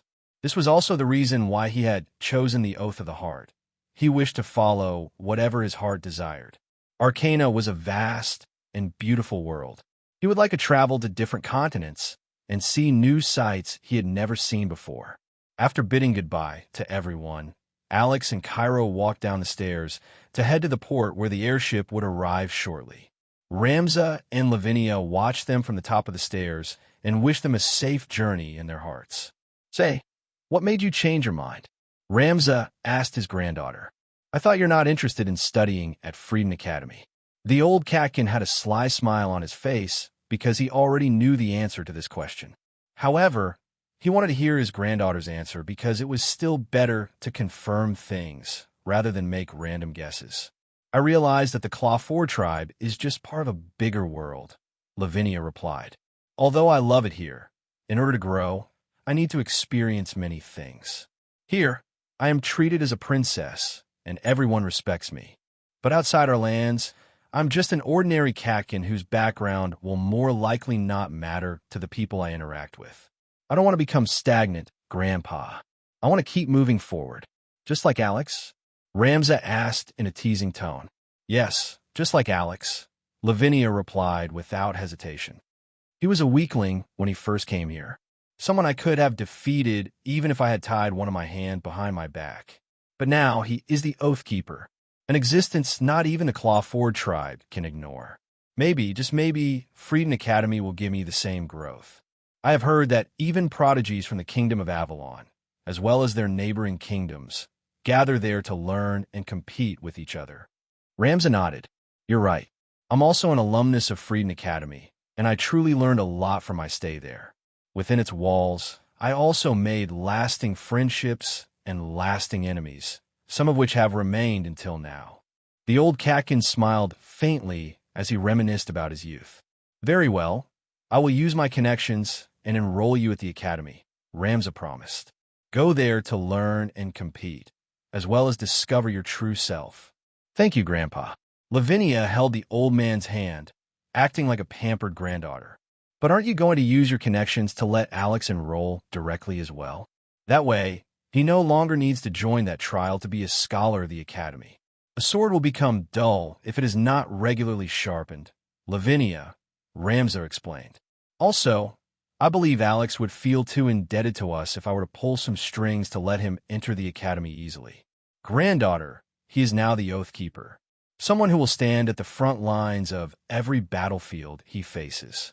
I'm sure experiencing a few trials will not do him harm. Grandpa, we almost died in our last trial, you know? Ramza coughed lightly. That was an isolated incident and shouldn't be used as an example. Uh-huh. Lavinia smirked before shifting her gaze back to the young man, who was now far away from her. However, she wasn't worried. Since their destination was the same, both of them would meet again without a doubt. Town of Aloria. Everyone had solemn expressions on their faces as they looked in the direction of the forest. *T. Elaine cursed. From where she stood, she saw the faint outline of the hordes of goblins marching out of the floating forest a distance away. You can say that again. Aoife tapped the swordwoman's shoulder before running away. Let's go. For the incoming monster stampede, adventurers had formed teams, each of which was assigned a role. Theirs was to monitor the periphery of the forest, and the moment they saw the monster stampede was about to start, they were to hurry back to the town to inform everyone of the situation. The south gate facing the forest had already raised its drawbridge, preventing the monsters from entering. Elaine, Aoife, and the rest of the adventurers, who were hurrying to return to the town, circled to the north gate, which was the only entrance the town of Aloria had left open. To the ramparts, the captain of the guard, Santino, shouted, "Prepare the crossbows. Archers to the east wing." The west wing was meant for the crossbowmen, while the east was prepared for the archers. Everyone who had decided to remain in the town were committed to defending it, even though many of them did not really have any experience in battle. The teenagers were responsible for bringing ammunition up the ramparts, ensuring that the range attackers wouldn't run out of bolts and arrows. The rest of the townspeople would also do what they could to protect the town, where they had lived all their lives.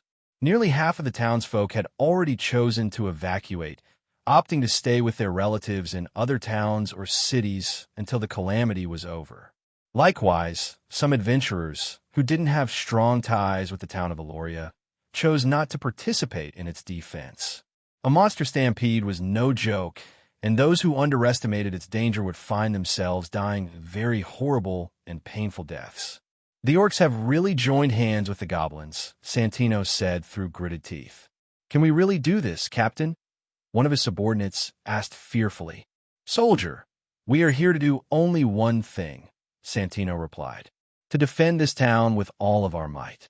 You ask me if we can really do this, then the answer is really simple. Of course we can. Now stop talking if you don't have anything helpful to say. The last thing he wanted to do was to lower the morale of the defenders before the battle even started. The branch guild master of the Adventurers Guild, Darius, nodded at the captain in satisfaction. Captain Santino is right, Darius said. We will win this fight. Yes. The soldiers and the adventurers looked at the middle-aged man with a scar on his right cheek, feeling inspired. Darius had been part of a rank A adventure party during his prime. He had achieved many amazing feats, which allowed him to become the branch guild master of the Adventurers Guild in the town of Aloria after his retirement as an adventurer. With him working side by side with the town's guards, everyone felt a little more confident in the upcoming battle. Still, we are greatly outnumbered. Darius frowned. If we can prevent them from climbing the walls, then we might have a chance. Nearly 500 defenders had remained to defend the town of Aloria, but the monster army numbered past 4,000. If the monsters managed to enter the city, then the chances of reversing the tide were very low. No matter what happens, we must prevent them from getting inside the city. This was the collective thought of everyone who was looking at the monster army fast approaching the city gates. Goblins, hobgoblins, orcs, and high orcs, Aoife noted, furrowing her brows. Rank 1 up to rank 4 monsters have come. This is really bad. A quarter of the hobgoblins were riding on dire wolves, and this group eyed the south gate with gleeful smiles on their faces. Gracamac, the captain of the Hobgoblin Riders, raised its sword and urged its dire wolf to circle the city. Santino and Darius cursed internally when the rest of the Hobgoblin Riders followed suit. The majority of their forces were concentrated on the south gate, and only a few dozen guarded the north. But before either man could give any order, the goblins and the orcs shouted their war cries. "Steady, men," Santino ordered. "You want to keep everyone as calm as possible." The monsters were still outside of their strike range, and he knew that if everyone panicked while the enemies were still far, the situation would be much worse once the distance was closed. A tense standoff ensued between the defenders and the invaders. However, this delicate balance was broken when one of the orcs roared and charged forward, raising a metal shield to protect its body. "Mages, kill him," Darius ordered. Since the arrows and crossbolts wouldn't be able to penetrate the monster's shield, only the spellcasters had a chance to stop the orc's advance. Spells rained down on the orc. Although it was strong, it was no match against the magical bombardment that led to its demise. Its death seemed to have sparked something in its comrades. Suddenly, all the remaining orcs howled in fury. Soon, dozens of them, carrying similar shields, began their charge. The moment the orcs moved, the goblins followed suit. Like the orcs, a quarter of the goblins also had smaller round shields to protect themselves. "Open fire," Santino shouted. "Mages, prioritize those with shields," Darius ordered. "Archers, focus on those without them." Santino and Darius knew that something was terribly wrong with this particular monster stampede. Orcs didn't really use shields, for they preferred to bash everyone with their clubs or bare fists. Goblins occasionally used shields, so there was nothing surprising about that. However, their shields were usually quite crude. The ones they were using right now, a single glance was enough to tell that they were of good quality.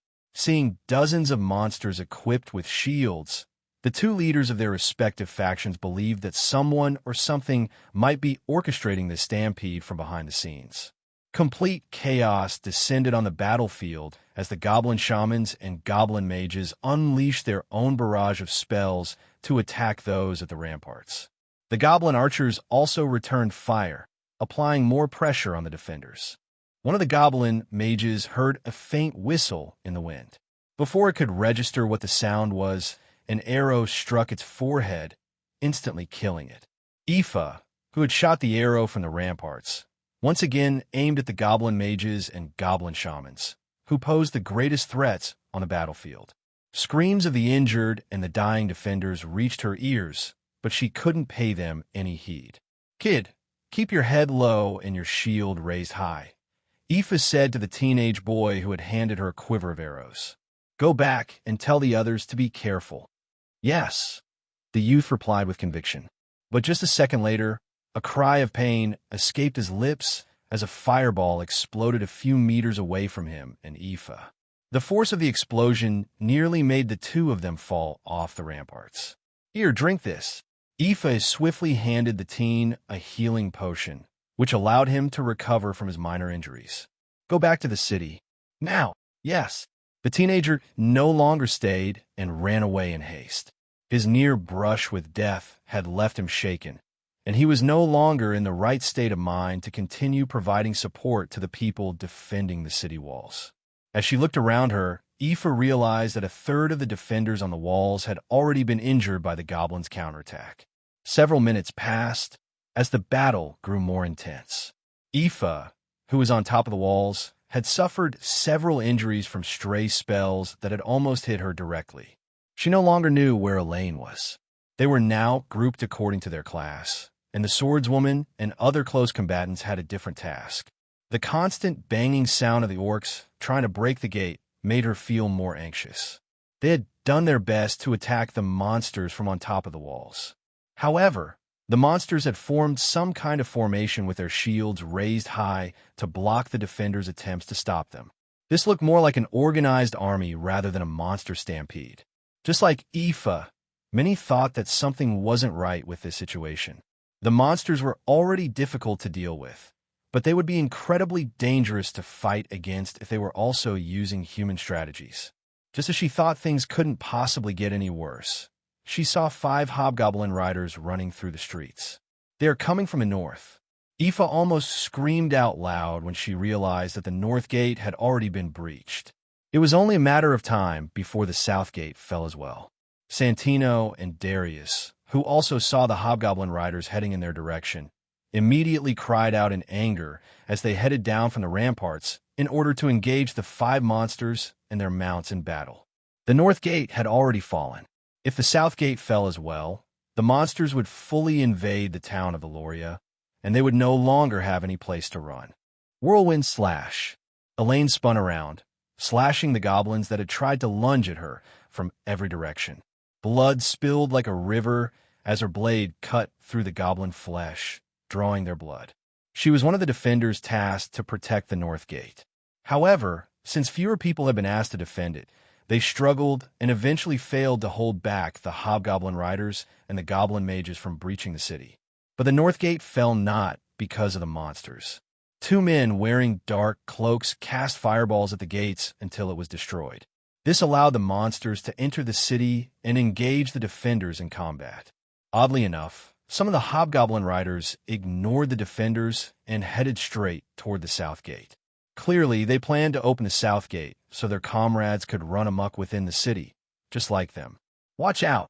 Elaine shouted at one of the adventurers fighting against a goblin warrior. The adventurer turned around, only to see an orc already in mid-swing. A second later, the adventurer was sent crashing toward one of the nearby houses.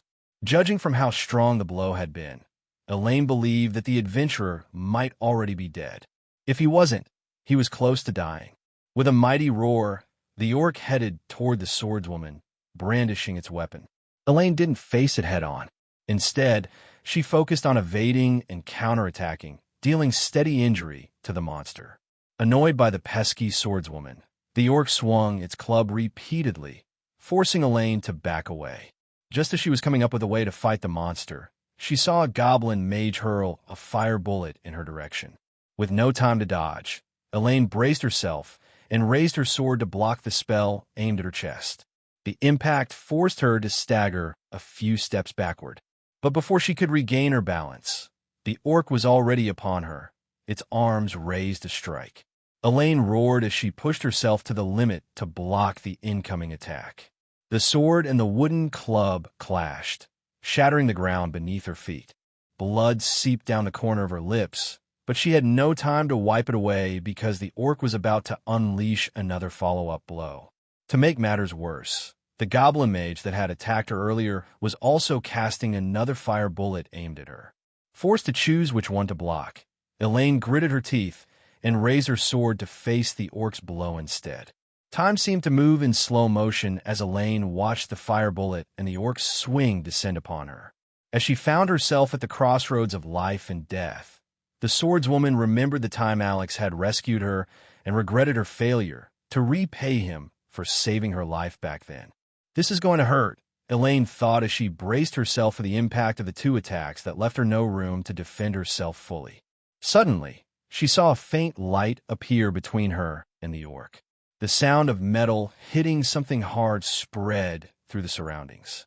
Elaine watched in shock when she saw a familiar young man standing in front of her, holding a shield in each hand. "Are you all right, Elaine?" Alex, who had suddenly materialized in front of her, asked. "Alex," she muttered in disbelief. "Did I already die? Is this some kind of delayed vision or something?"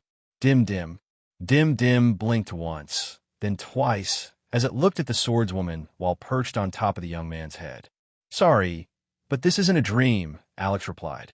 "Also, I can't fight against 2 of these monsters at once. Master, please kill that goblin mage first."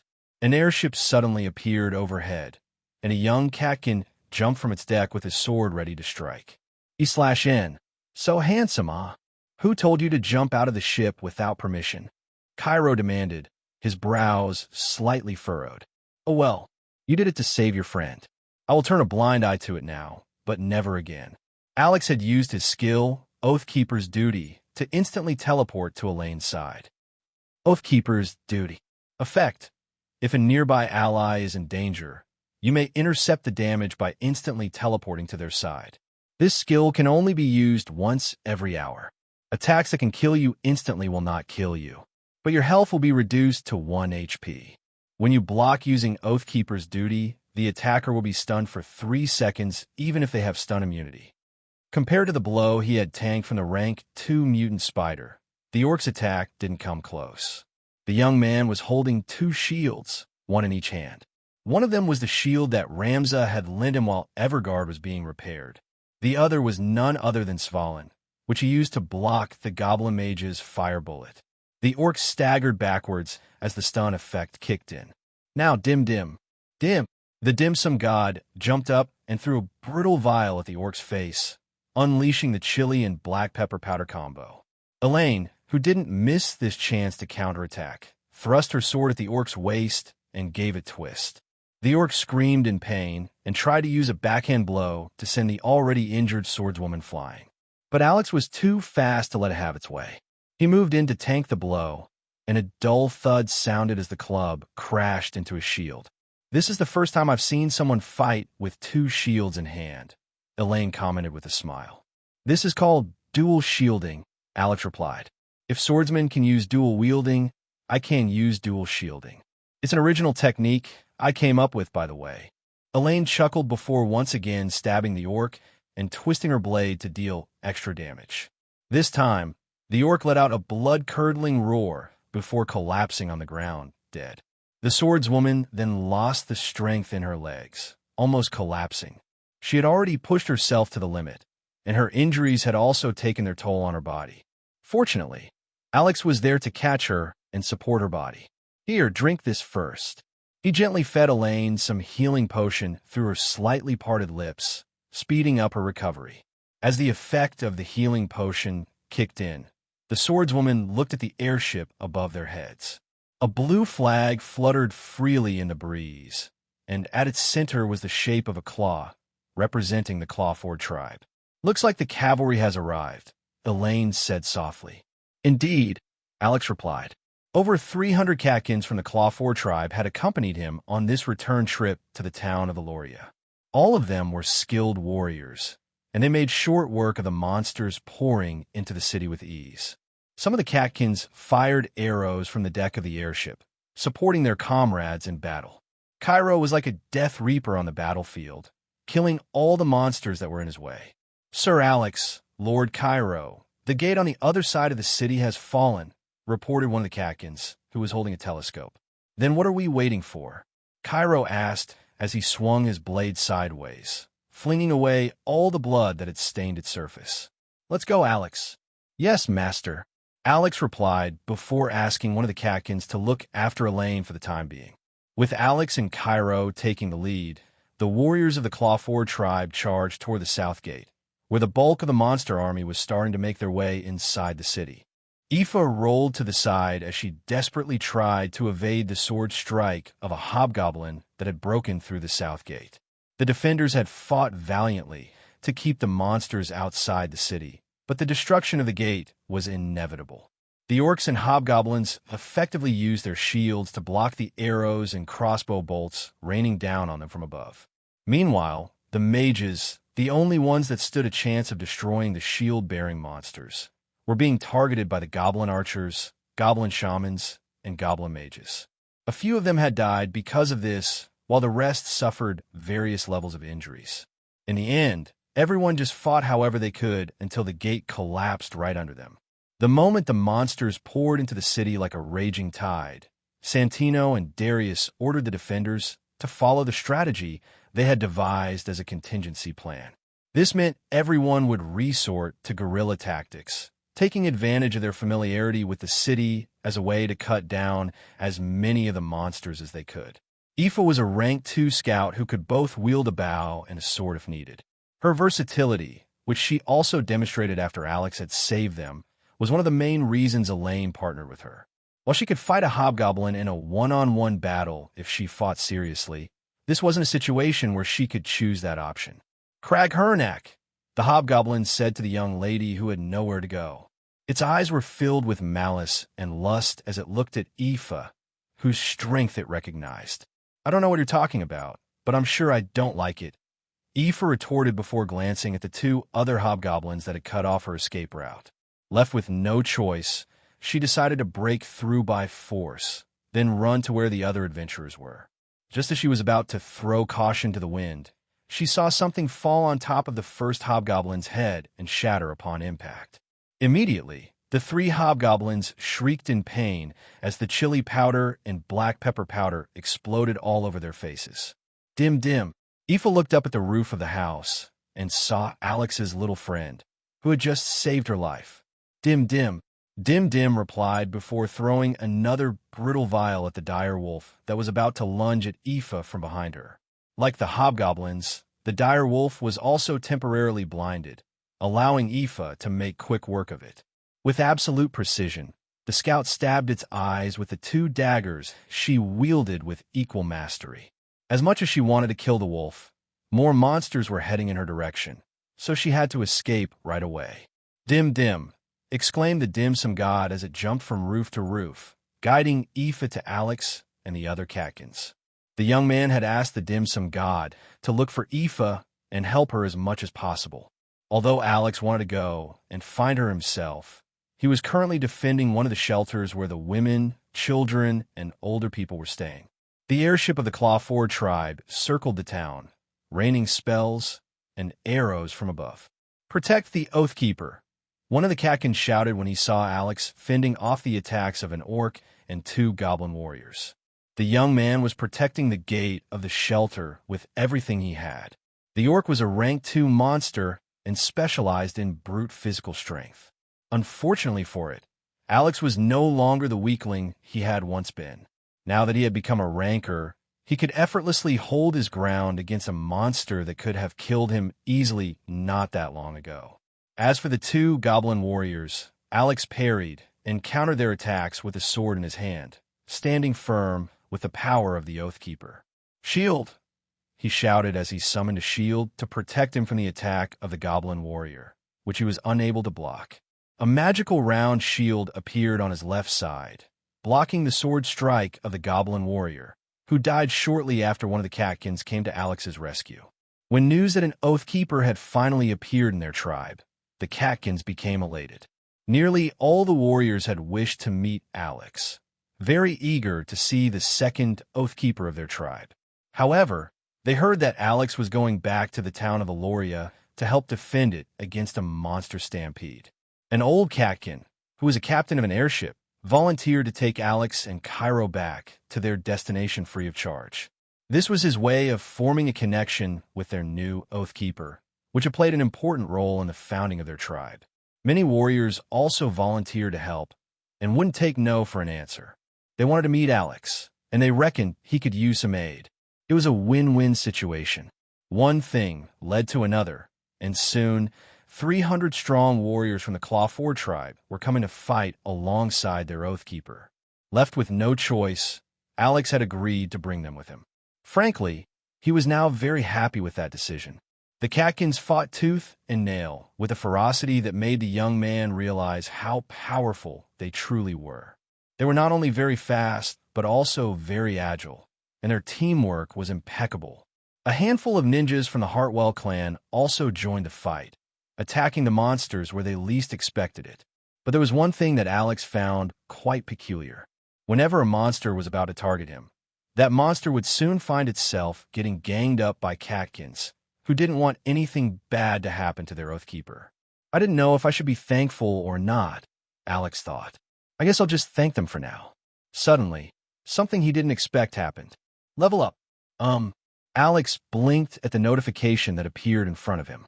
He was just standing in front of the gate, doing absolutely nothing, so he didn't expect that he would advance a level out of the blue. Without a second thought, he opened his status page to check his experience bar so that he would understand what was happening. Experience points, 2%. Experience points, 6%. Experience points, 9%. Oh my goddess.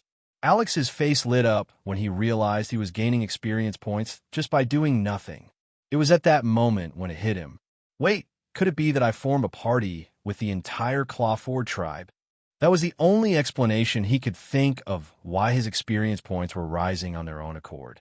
Alex glanced at his surroundings and saw his master kill an orc that had tried to ambush him from behind. At that moment, his experience points rose to 15%. The young man immediately gave Cairo a thumbs up in his heart. In yellow, there was a term called leeching. It described low-level players gaining experience points without contributing much or at all, just because they're in a high-level party. Simply put, the players would soak up experience from others' efforts without even lifting a finger, allowing their ranks to rise safely.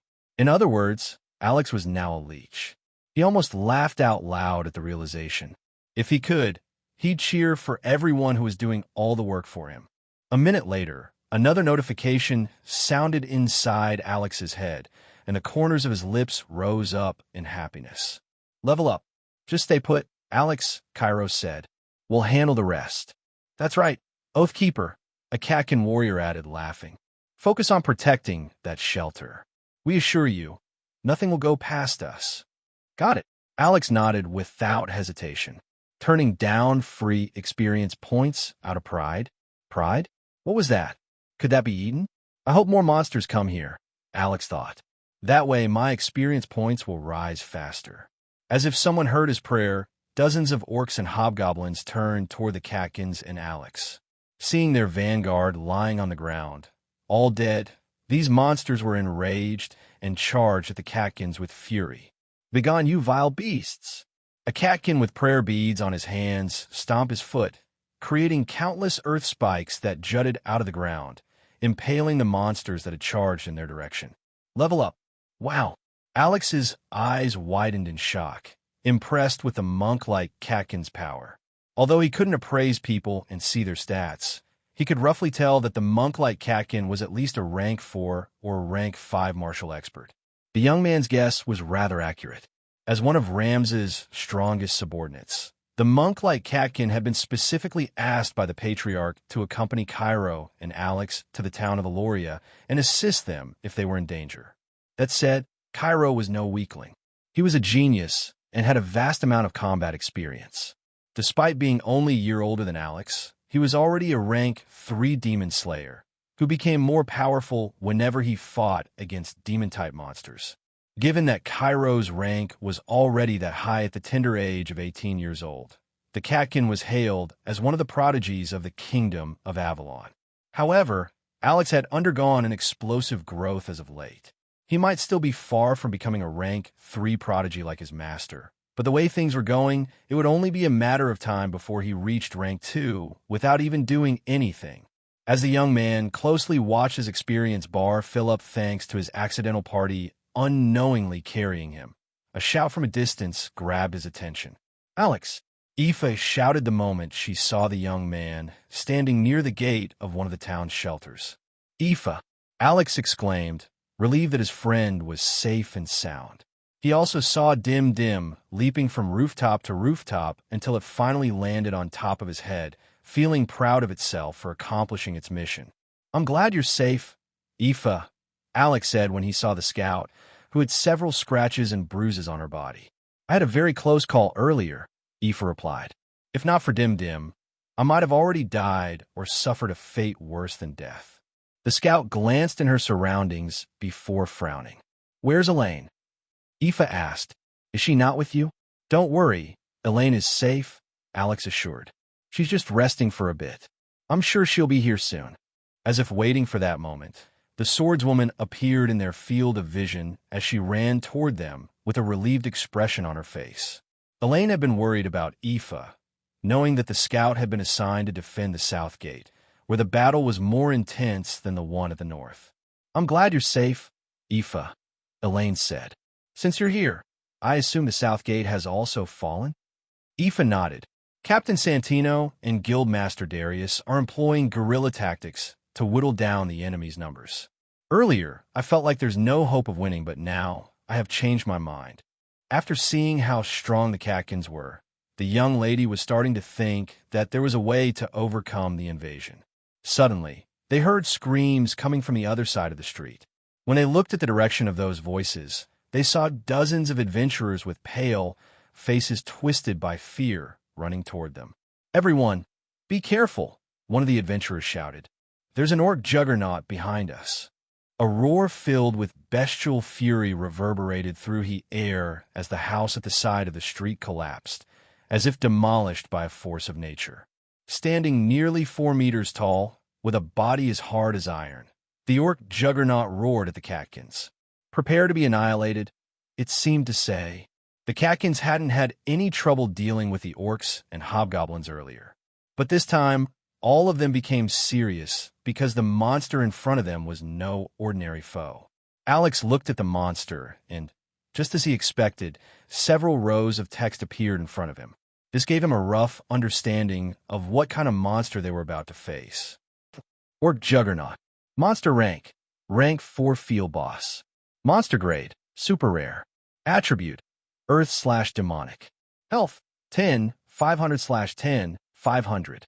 Attack. 800 to 1,200. Active skill. Juggernaut Rush, Body Slam, Savage Blow. Passive skill. Iron Skin, Demon's Rage. Iron Skin. This monster's body is as hard as iron. Demon's Rage. This monster becomes more powerful when fighting against many enemies at once. Note, the Orc Juggernaut doesn't see enemies. It sees obstacles, and obstacles are meant to be crushed or turned into meat paste. OSH*T. Alex was so utterly distracted by the numbers and the monster's stats that he momentarily failed to notice the upgrade to his monster encyclopedia. The encyclopedia was now able to show the monster's skill, which only made Alex realize how deadly the Orc Juggernaut was. When he had been playing Yellow, he hadn't gotten the chance to encounter an Orc Juggernaut in the wild since they were really rare monsters to begin with. Although he had seen its pictures online, seeing it in the flesh made the monster more domineering and formidable in his eyes. If I get a direct hit of even one of its attacks, I'll probably die instantly, Alex thought. Elaine's and Aoife's expressions turned grim. Even so, they did not waver, and both of them braced themselves to fight the monster they were seeing for the first time in their lives. Elder, I need your help to deal with this monster, Cairo said to the monk-like Catkin before glancing at the others around him. The rest of you stand back. This monster becomes stronger whenever many people attack it at once. The Catkins hesitated a bit, but they still followed Cairo's order in the end. He then gave Alex the do not interfere look, which prompted Alex to nod his head in acknowledgement. Be careful, Cairo, said the monk-like Catkin. Even I can't take this battle lightly. The Orc Juggernaut no longer planned to wait and rushed at the two Catkins, whom it recognized had decided to challenge it head-on. The monk-like Catkin stomped his right foot down and sent earth spikes at the charging monster. However, just like its name, the Juggernaut simply bulldozed through the earth spikes, shattering them head-on through brute strength. Cairo didn't want it to continue charging toward the other Catkins, so he took the initiative to lunge in the monster's direction. He then executed 3 quick slashes on its right calf, hoping that it would be enough to render it immobile. Sparks flew as Cairo's sword slashed through the monster's skin. But, to his surprise, his sword only managed to leave shallow cuts on the monster's calf, which were obviously not enough to bring it down. A monster that could kill me with one hit, and a demon slayer who has vowed to protect the world from the corruption of demons. It's very obvious who's stronger, but in my eyes, the battle before me is more like a beautiful tango of death. My master, Cairo, uses his speed to dodge and launch attacks at the Orc Juggernaut every time there is an opening, sending sparks flying in the places where his sword manages to hit. But his opponent has overwhelming strength. A single punch from it destroys the walls of the houses in the vicinity and the road that serves as their temporary battlefield. Even the other orcs and goblins that have arrived at the scene cannot recklessly intervene. If they get too close to that dance of death, their lives will also end in a heartbeat. I watch as the elder of the Clawfour tribe launches a barrage of stone bullets and earth spikes from a distance, ensuring that Cairo will not be targeted by the other monsters who are capable of range combat. The other Catkins also understand that their young master has shifted all of his concentration to his enemy and has left nothing to spare for the dangers in his surroundings. For a brief moment, I feel that I am once again sitting in my comfortable gaming chair and watching an epic cinematic scene from Yellow. A part of me wishes to fight alongside Master and put myself in the jaws of death to better understand my limits. However, the logical part of me understands that I have no role to play in that battle aside from being an extra baggage for my master. While it is frustrating to think about it, I also understand that I'm still not strong enough to face the orc juggernaut, the rank 2 mutant spider we so desperately fought. The orc juggernaut could easily smash something like that into meat paste in the span of less than a minute. In other words, this creature was a force of nature that only the truly strong could face head-on. And Master, although weaker than it, is one of those individuals who will not back down against an opponent he has decided to kill. Demon Slaying Art, First Form, Cairo says as he dodges the punch of the orc juggernaut, which sends dirt and gravel flying in every direction. Culling Blade, the sword in my master's hand is covered in a purple flame, and the moment it makes contact, unlike what has happened earlier, no sparks go flying everywhere.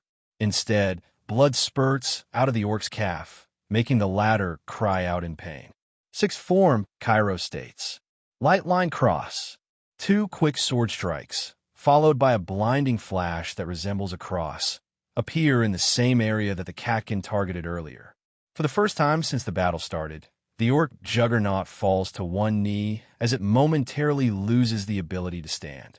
It roars hatefully at Cairo, who has distanced himself after spending a lot of stamina on unleashing those 2 skills against his enemy. I am sure that my master understands that unless he neutralizes the orc juggernaut's mobility, the entire town might get destroyed due to their battle. That's the famed demon slaying skills of the Catkin tribe. Elaine, who is standing beside me, mutters, I thought it was only effective against demons. Demon slayers become stronger when they are fighting against demons. Aoife explains. It's like a passive buff that is exclusive to that profession. That's also the reason why demons hate them. That monster is under a demonic state, I say confidently. I think it might be under the control of a demon or has been corrupted by one. What? That monster is under the control of a demon? I nod. Yes. This is why Master is also becoming stronger than ever. His abilities are boosted whenever he is fighting against a demon, his natural enemy. But this fight is far from over. How do I know? It's rather simple. I just look at the monster's health bar, and it tells me everything I need to know. Orc Juggernaut. Health. 9, 683/10, 500. Only a tenth of its HP was lost during that exchange. I note while observing my master, who is now starting to breathe heavily. Even though I am certain Master is now stronger than ever after fighting his natural enemy, his fight is still an uphill battle. At most, the elder of the Clawford tribe can only provide support from time to time. As I look at the airship in the sky, I notice that the Catkins on it are only attacking the orcs and goblins in the surroundings. Smart move, I think. The captain might have told his crew, as well as the other Catkins on the ship, not to attack the orc juggernaut because it might start hurling entire walls of houses in their direction as a form of retaliation. If that really were to happen, the airship would suffer serious damage. In the worst-case scenario, it might even crash into the town. Aside from me, Dim, Elaine, and Aoife, everyone is fighting desperately. I have already leveled up 2 more times since my master and the orc juggernaut started fighting. Perhaps feeling inspired to fight, I add the 6 stat points I have received to my strength stat, making me feel a little stronger. Alex Stratos. Age, 17. Alignment, chaotic good. Mana, 59 of 59. Job class, Oathkeeper. Strength, 50 plus 3. Intelligence, 30. Dexterity, 20. Agility, 70. Constitution, 65. Stamina, 65. Magic, 69. Luck, 24. Available stat points, 0. AP, 240. Active skills. Oathkeeper's Duty, Shield EX, Shield Bash, Shield Charge. Passive skills. Improve Stone Throw, Headshot. Difficulty level, Hell Mode. All I need is 16 more stat points, and I will officially become a rank 2 Oathkeeper. And frankly, judging by the progress of my experience bar that's still rising, it is nearly guaranteed that I will reach that rank by the time the battle ends. I watch as the orc juggernaut stands up once again, its injury healing at a rapid rate. It is at that moment when I hear Dim Dim shout above my head. Dim Dim. The dim-sum god points at a cloaked individual in the distance, who is hidden behind several orcs and hobgoblins. I see. Realization dawns on me after my gaze lands on the person wearing a black cloak paired with a mask covering their face. That's the mastermind behind this stampede. With a target in mind, I whisper to Elaine and Aoife beside me. Both of them look at me in shock because I have just told them a crazy plan to throw the monster army into chaos. However, for that to happen, I must reach the person pulling the strings from behind. Seeing that the masked individual is under the protection of dozens of strong monsters, who seem to be their bodyguards, Elaine and Aoife know that this mission isn't going to be easy. With my plan already laid out in great detail, I grab the dim-sum god on top of my head and adopt a throwing posture. Are you ready, Dim Dim? I ask. Dim.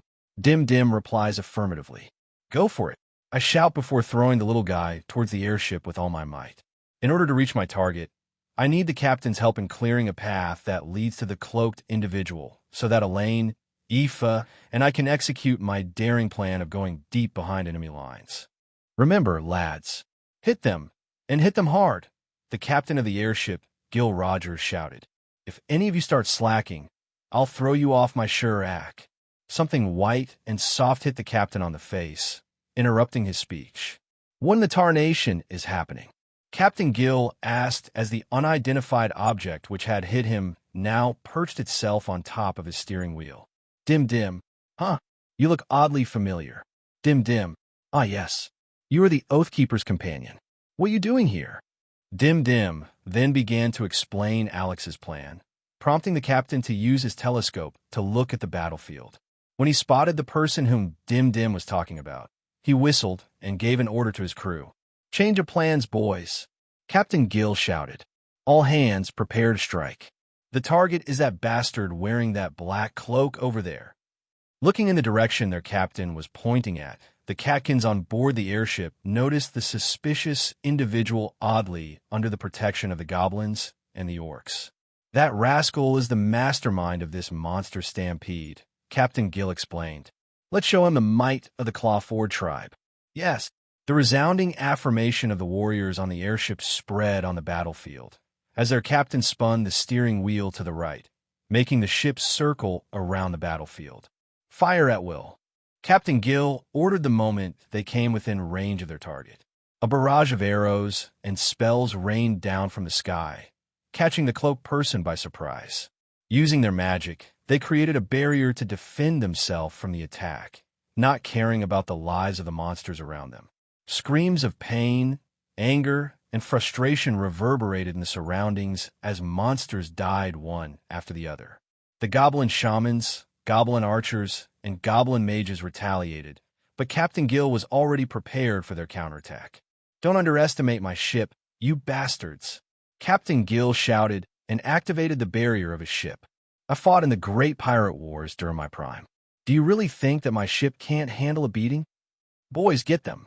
Dim Dim, who was right beside the captain, also raised its small hand, imitating the captain and shouting as well. Dim Dim, ha ha! We'll make a pirate out of you yet, little one.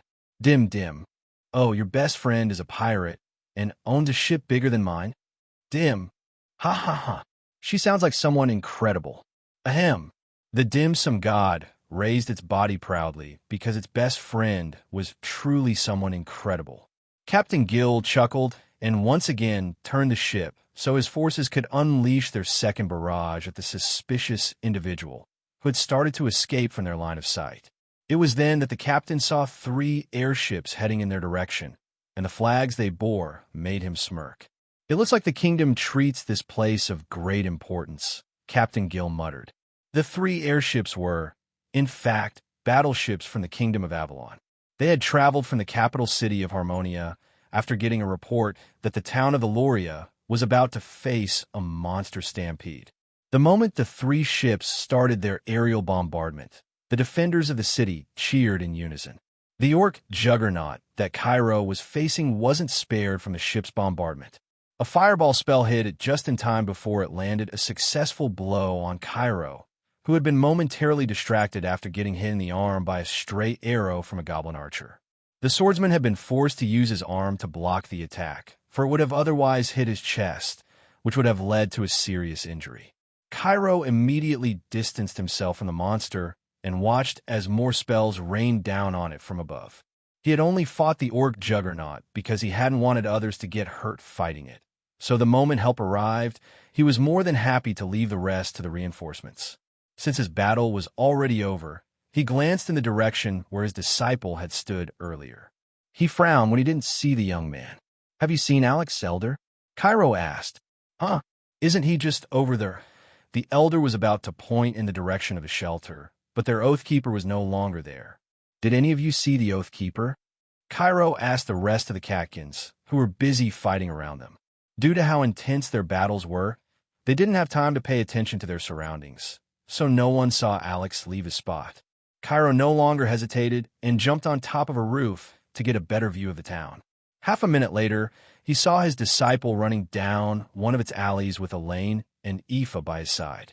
Narrowing his eyes, Cairo looked in the direction where they were headed and noticed a cloaked individual who was running toward the south gate. A demon worshipper. The Catkin immediately felt his passive ability activate after setting his sights on the suspicious person trying to escape. Without a second thought, he ran toward the person whom Alex was chasing instead of regrouping with his disciple. If he could subdue the enemy before his disciple arrived at the scene, then the young man wouldn't have to endanger himself again, like he had done in the Aetherion domain. Although he didn't say anything, Cairo felt that he owed Alex a debt for saving his sister, as well as the other Catkins inside the domain. Because of this, he didn't want his disciple to endanger himself again, at least not until he became strong enough to protect himself fully. This brat is acting reckless again, Cairo thought, apparently forgetting the fact that Alex was only a year younger than him. While Cairo ran and jumped from roof to roof, Alex, Elaine, and Aoife were forced to slow their advance because they kept meeting groups of goblins and orcs along the way. But now that the reinforcements from the Kingdom of Avalon had arrived, Alex no longer had to worry about protecting the other shelters and could just focus on gaining experience as he fought all the monsters that stood in his way. "Alex, is it just me, or have you grown stronger since the last time I saw you?" Elaine asked as she slashed a goblin warrior in half with her sword. "I noticed it too, and I'm certain your strength has improved significantly," Aoife commented while making short work of the two goblins with her daggers.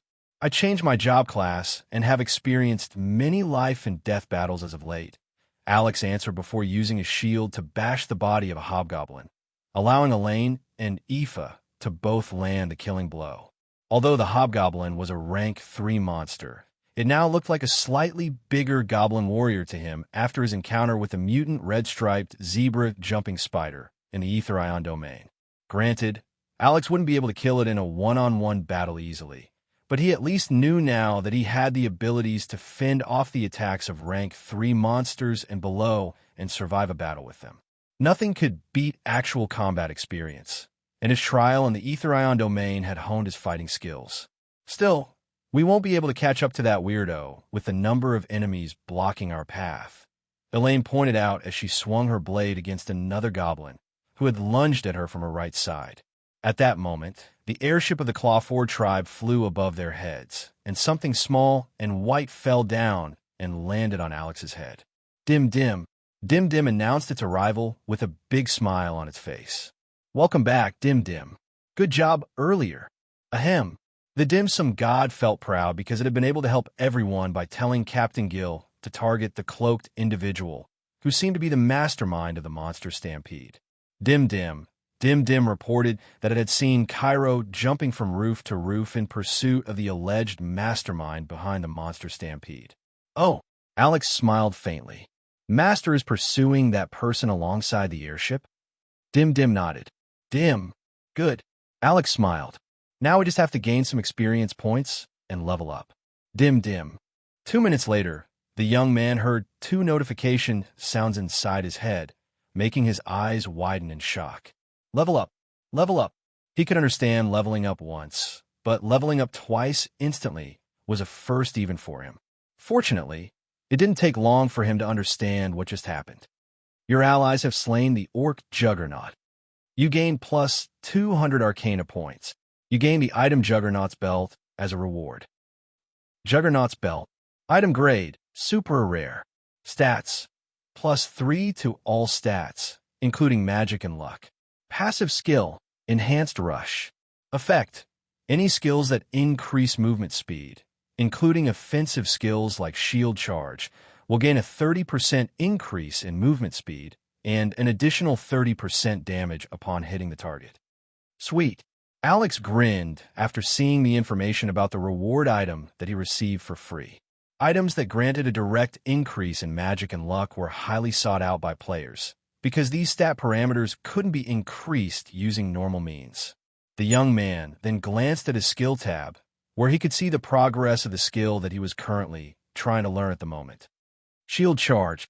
In order to unlock this skill, you need to use Shield Bash 100 times against an enemy monster. Number of times Shield Bash is used equals 43/100. Alex sighed, because although he wanted to use Shield Bash as many times as he could, his stamina wasn't high enough to use it consecutively. Using up his stamina wasn't an option either, especially during a battle as big as a monster stampede. Because of this, he would stop using his Shield Bash when he was left a third of his stamina. He didn't plan to go any lower than that to avoid running out of options in the case he met some kind of emergency where he would need to use his stamina to execute skills like Slash. Dim, please give me some roasted pork buns, Alex said. Dim nodded and summoned a bamboo steamer that hovered in front of Alex. The young man set aside his sword for a brief moment and started to eat a pork bun while casually using his shield to bash the monsters in front of him. Elaine and Aoife didn't know if they should laugh or cry when they saw the young man inexplicably start eating in the middle of the battle. Alex, now is not really the time to eat, you know? Elaine wanted a facepalm, but she directed that energy towards kicking a goblin instead, sending it flying. Actually, now is the right time to eat because I'm running low on stamina, Alex explained before finishing the last piece of the bun in his hand. You and Aoife should eat as well. Trust me, it will help you guys in the long run. As if waiting for him to say those words, the food buffs he wanted to see started to take effect. Food buff, barbecued pork bun. Stamina regeneration increased by 30%. Duration, 1 hour. Are you serious? Aoife asked because the bamboo steamer with a single pork bun flew in her direction. Just eat it and trust Dim. Alex stated. Dim also raised its hand, telling Aoife to trust it. Although she felt a bit silly about eating during a battle, she decided to trust the two and bite into the pork bun. Delicious, Aoife muttered. A few seconds later, she felt less exhausted, allowing her to retain her current pace in battle. Elaine had also decided to eat the pork bun because Alex and Dim insisted on it. Similar to Aoife, the swordswoman also felt her strength returning to her. I have so many questions, but I will ask them later, Elaine said as she followed behind Alex, who had just finished killing the last goblin blocking their path. Aoife sped up a bit and ran past Alex. As a scout, it was her duty to scout for enemies and ensure that their party could avoid fighting as much as possible. Their goal was to catch up to the cloak person, who was currently on the run after their plan to destroy the town of Aloria was thwarted. That person probably didn't expect that the town would receive several reinforcements. Alex, I can hear Guard Captain Santino and Branch Guild Master Darius at the plaza, Aoife reported. Should we help them or ignore them? Do they sound like they need help? Alex asked. Yes. Then let's go. My master is strong enough to apprehend that person. Let's help the others first. This way, Aoife replied before making a sharp left turn, leading towards the town's plaza. She had heard the shouts of Santino and Darius in that direction, and from what she could tell, they might need all the help they could get. When Alex's group arrived at the plaza, several bodies littered the streets. Goblins, orcs, and humans lay on the ground, either dead or dying. The captain of the guards, Santino, and the branch guild master of the Adventurers Guild were facing off against 6 high orcs, all of which were rank 4 monsters. But The 6 high orcs weren't the only threat because they were accompanied by dozens of orcs. Santino was a rank 4 knight, while Darius was a rank 5 brawler. Although they were capable of fighting a high orc in a one-on-one battle, they were forced into a defensive battle because both of them were protecting their subordinates. "Do it, Dim Dim!" Alex shouted. "Yai!" Dim Dim didn't hesitate and started throwing one brittle vial after the other. The young man often wondered if Dim Dim had some kind of auto-aim ability because all of its throws were very accurate. And just as he expected, the brittle vials hit the high orcs' heads, shattering upon impact. What followed was a sight of multiple monsters desperately trying to ease themselves from the suffering brought by the simple weapon Alex and Dim Dim liked to use in their battles. However, even after losing their sense of sight, the high orcs were still able to sense around them. Perhaps the only thing that Dim Dim had done was to make them angrier because their attacks became more ferocious. In their rampage, they even sent Santino flying.